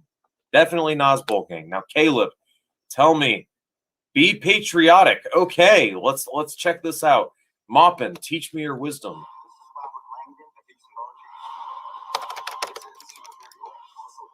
Bye-bye. Tip number 7, be patriotic. Socialism will make life better. Can you believe this man is only 6 years older than me? Holy shit. Turn him up, man. I can barely hear him. 40-year-old man. I'm not going to lie. Overwhelming majority of people living in the United States. Socialism is not about trying to make the lives of people in the United States worse. It's about making it better. We had an economy. The means of production, the centers of economic power were planned rationally. We could raise living standards across the United States, create universal employment. We could, rebuild crumbling infrastructure. We could make new scientific breakthroughs. Socialism would make a better country for the people of the United States. And furthermore, part of doing that would be improving our relationship with the world. Right now, the United States functions with its military all across the planet, doing the dirty work of big multinational corporations and bankers. Instead, if the United States had a relationship with countries across the planet based on win-win cooperation, that would be much better for the country overall, right? Socialism would improve the lives of the overwhelming majority of people in the United States. Now, okay, so I don't dispute this. My question is like, how is being patriotic feeding into this point? Is it not a non sequitur? Are we talking about? What do you mean you don't dispute this? He wants a win-win style formula, so he doesn't want America to de-imperialize and decolonize. America's power that allows it to continue its win-win formula where it wins comes from its imperial structure. America is going to have to lose for imperialism to be deconstructed, not even just decolonization itself, imperialism's deconstruction. Where does America's power come from? It comes from its imperialist structure, and its colonial structure is where its culture comes from. So these things are tantamountly linked and related, and we can't just turn around and say we're going to make a new America where we're all nice to each other. So I can't see why you don't dispute it. But a new America, is that what we're talking about here, Caleb? Are we talking about like the version of patriotism I'm talking about, where we're establishing a new America which works towards the benefit of everyone and not just a minority of the population? Or are we talking about, just being patriotic for its own sake? That is my question here, Caleb. For Rockefeller, Carnegie, DuPont, or billionaire banker elites, those who own the giant oil monopolies, sure, that may not make their lives better. They would no longer be ruling the country. But for the overwhelming majority of the people in the United States, having an economy that functioned rationally and was planned strategically in order to make life better would overwhelmingly benefit them. And there's nothing wrong with being patriotic. Nationalism is different than patriotism. Nationalism is chauvinistic. It is loyalty to one's own nation at the expense of others, right? Saying my nation or my nationality, nation is not the same as country. Incorrect. Nation is about a struggle of peoples. It's about an organizational struggle of peoples and what they have to represent. This is why in the third world, nationalism makes absolute sense. They're struggling against imperial structure and holding. When we look at first world nationalism, a lot of that normally just equates to imperial dominance So and this patriotism comes very much sourced from that balance, because patriotism is to the country, not to the people. It's to the structure and the country that exists there today. It's similar to the way that patriotism for a monarch functions, just with a republic instead. My nationality is superior to others, looking out only for your nationality. But patriotism is simply loving the people of the country in which you live. Right? You live in Sweden and you want a better life and care about Swedes, then you can be patriotic. You live in Zimbabwe, you want a better life than people of Zimbabwe, you care about people in Zimbabwe, you can be patriotic. A socialist can be patriotic to the United States, wanting a better life for the people. In fact, I would say to be truly patriotic, you need to be a socialist, because only socialism will break the United States out of imperialism and capitalism and allow conditions for people in the USA to get better. Yeah, and I would say that's actually a really good talking point. Working towards the betterment of everyone, and if you really do care about the nation and you really do care about the people within the nation, he does have a point. Socialism is the fastest way to improve living conditions for literally everybody, and I feel like there is like some degree to which you can appeal to people on these grounds. You just got to be careful not to try to like pander to people's more reactionary or incorrect beliefs, for that is taylism, that is workerism. That is my only concern with like a lot of the red. This patriotism itself is taylism. Why do we need it? Like, what's the emotional sentiment that's causing us to be so fucking tied to this shit? That's what I don't get. It's full of shit. It's absolutely full of shit. Rhetoric I've heard from Caleb Maupin, from him like tailoring his rhetoric to appeal to fascist idiots within the Duganite crowd. That's really my main complaint with Caleb, right? In the grand scheme of things, I've criticized Caleb in the past, but otherwise, I really don't have much issue with Caleb Maupin. Me and Caleb Maupin are more ideologically aligned than not, and I still would like to talk to Caleb. That's not a good thing. Caleb Maupin progenicized his fascist ideas. You don't want to have the similar ideas to Caleb Maupin, but I mean, that's a long shot from now, because evidently, I guess, I don't know what he thinks of me. I got to reach out to some Maupinites, but first I got to reach out to Haas. I'm going to try to mend relations with the Maupinite, Haasite, B-levelite crowd, and Hinkle crowd, and I'm going to see if there's something there, because I feel like a lot of these differences, we like to try to nitpick in one another. We're so good at nitpicking at capitalism and nitpicking at the system. We'll like think nitpicking each other. And I feel like a lot of the differences that we have between one another are really just petty. And, the CIA doesn't need to fucking dig at the left. The CIA. I think the difference between supporting colonism or not, decolonization or not, is a very important thing. I don't think it's just petty.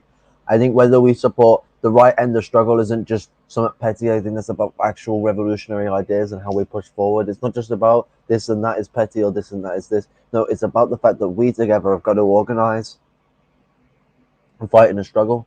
So we can't just be going down on this idea of, oh, well, these differences between us are just petty, because why are they petty? What is the point of calling them petty if there's nothing to back up that idea and progenicize that point? Because I would argue that there is no way you can argue to me that an argumentation between why we should or shouldn't support decolonization is a petty argument. It's a very paramount and important argument. The only thing that's ever petty about that are the people that are against decolonization.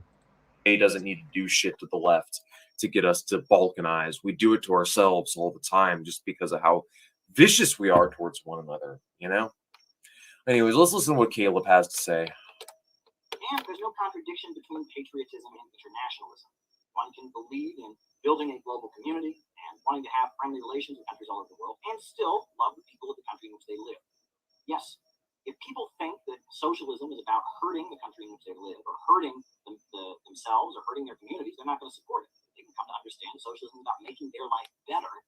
They'll support it. So be patriotic. Socialism is about making a better life for the people of the United States. Furthermore, it is the billionaire banker elite that has not only waged horrendous wars around the world, but also gutted the United States economically, destroyed the living standards, allowed the infrastructure. Yeah, so the billionaire banker elite. I would amend my rhetoric a little bit if I were Caleb. I would not phase it like that. I would just call them the ruling class. I mean, you can call them the billionaires, but the ruling class. Class politics is what needs to be emphasized here. Don't leave out the class dynamic. Always go back to ruling class politics. This is my biggest issue with the likes of Richard D. Wolff. Richard D. Wolff doesn't talk about ruling class politics nearly enough, or he doesn't talk about class politics enough, period. That's my issue with Richard Wolff, and this is where I think agreed to may consider making some amendments to his strategy here. Crumble, allowed wages to decline. Billionaire monopolists are not patriotic. They are loyal only to their profits. And it is the people of the United States coming together to reject them and to stand together and fight for a better life for our people and for our communities. That's what socialism is all about. And so socialism is very patriotic in the essence of what the term actually means. All right. So I don't have a problem with what he had to say here. What else does he have to say? Destroys white nationalists, speaking in Russia. Oh shit, he was in Russia? I didn't know Caleb was in Russia. Interesting. You don't have a problem with what he's saying. He's essentially turning around and saying that, well, because that socialism preaches a betterment of society, socialism is therefore not against patriotism. Well, it's like, what do you mean? Like, not against patriotism in what retrospect? Because it depends on what you're looking at. If we're looking at it from the perspective of Wagwan with the struggle in the third world, patriotism is going to be a core foundation of what they build. But what they struggle against ain't patriotic. It's unpatriotic. They're against the system. Patriotism is about supporting for the state of society in which exists. It's national struggle that these people are engaging with. You see people of the world engaging in national struggle. The only thing that we can do is engage in international struggle, where we support the struggle that's going on in the third world against imperialism, and we build up dual power so that we can therefore support our own national liberation when we come to the point of liberating ourselves. But that's not going to come while the imperialist and colonialist structures still exist the way they do. This is what third worldism comes to. It's not a deadlock just because we're like, oh, well, it's never going to happen here because people are dicks. It's about the way in which society is all linked together in its foundations and functions since the globalization of society by the British Imperial Empire.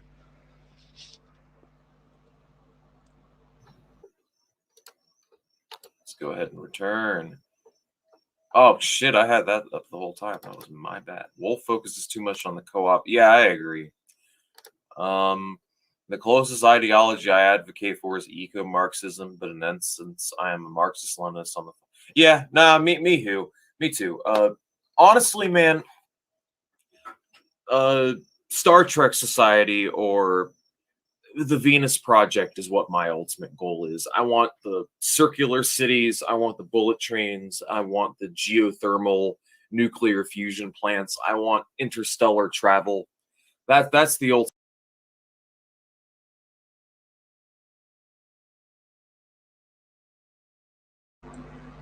I want a healthy society. I don't want just some Star Trek fantasization thing. I want a healthy society with an ecosystem where nature is observed and respected and all over the place. Yeah, it's nice to have all these fancy bits of technology, but just geothermal nuclear power would sound good. Keep the Earth with enough power that it can sustain what it needs to and nothing else. We don't need all these fancy bits of extensive technology. We just need what we need to survive and have a healthy environment that exists rather than all these constructions of cities. Cities should be deconstructed. We should have a town-based society, not this attachment to city life. Wolff is a review. Caleb. It's really just much. That's what I'm saying. Like, I want fully automated luxury communism. I want outer space. All right, that's my ultimate goal. But one main gripe I have with Caleb is his snuggling up to. Yeah, that's what I'm saying. Like that. If Caleb didn't pander to reactionaries so much, I wouldn't really have a problem with Caleb. It's really just that.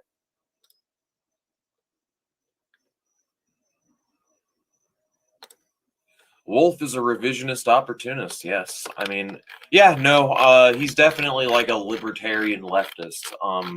My opinion of fucking Wolff has definitely decreased since I watched some videos by S4A. So do you guys enjoy the format? because by the way, I am about to kill the stream because I'm quite tired and my back is hurting from sitting down this long. But if you guys enjoy this, if you guys enjoy the format, let me know now, and I can do these streams on a more frequent basis, commenting issue by issue. And they're going to be anywhere from 10 minutes to all the way up to an hour, these streams, because I quite literally don't have the time to make edited videos anymore. I work 70 hours a week. I was exposed to Jacques Fresco long before I became a comic. Yeah, same here. Like, when I was a teenager, I was exposed to Jacques Fresco and the Venus Project and the Zeitgeist people. I 100% agreed with their solutions. I just did not know where they were going to go next with it. And that was my main issue. I didn't know where they wanted to go with it, you know? So, I mean, it is what it is. When I was a youngster, I ended up getting caught up in fascism, and I had to learn my way through and out of that. I had to go through struggle and burn. I didn't have the opportunity to dream about this zeitgeist bollocks. I had more important things to give a fuck about. Truth is that the left is more divided, battered, and unorganized when we really need more than ever before to be relevant and have any effect on. Yeah, no, the CIA, people vastly overestimate how much Feds and COINTELPRO actually like play a role in modern day leftist discourse. Really, the left tears itself apart in the modern context way more than the Feds ever could or ever involve themselves in. So, in that regard, I've heard a lot of people call the likes of Vosh a Fed. Being a Marxist needs to be being more than just a leftist. Like, fuck me. My background guy made a very good comment recently about how he's not a leftist, he's a Marxist-Leninist Maoist, and he's a struggler in that front. And that being cornered into just being a leftist by white reactionaries who want to, you know, sort of expel him off on the basis of what this quote American leftism appeals to. It's just not right, you know. And they have a right point. We shouldn't be tied down to this quote leftism, a quote that America generates, where they go on about how they want unity and to work together with people, but look at the way that they turn around and treat, let's say, anarchists that are in struggle, or the way that they speak of the Lumpen people in struggle. It's talk about unity whenever they can to hide the fact that they are bombarding the people that they need to be uniting with bullshit. A Fed, you know, BreadTube is Feds. BreadTube serves imperialism. This is my issue, and I've been meaning to talk about this with Caleb's new book. But no, these people aren't Feds. They're just liberals. They're just idiots. That's really all they are. They're liberals that, you know, it's in their financial interest not to understand revolutionary theory. So, I mean, it is what it is. So, these people are just libs. There is no grand conspiracy. The answer is much simpler than you think. Otherwise, his book is cringe, but he does have some good points. I do think the title is apt. BreadTube does serve imperialism. He's not wrong about that. It's the conspiracy mongering and the straw manning and the slander that he does in the book that's the problem.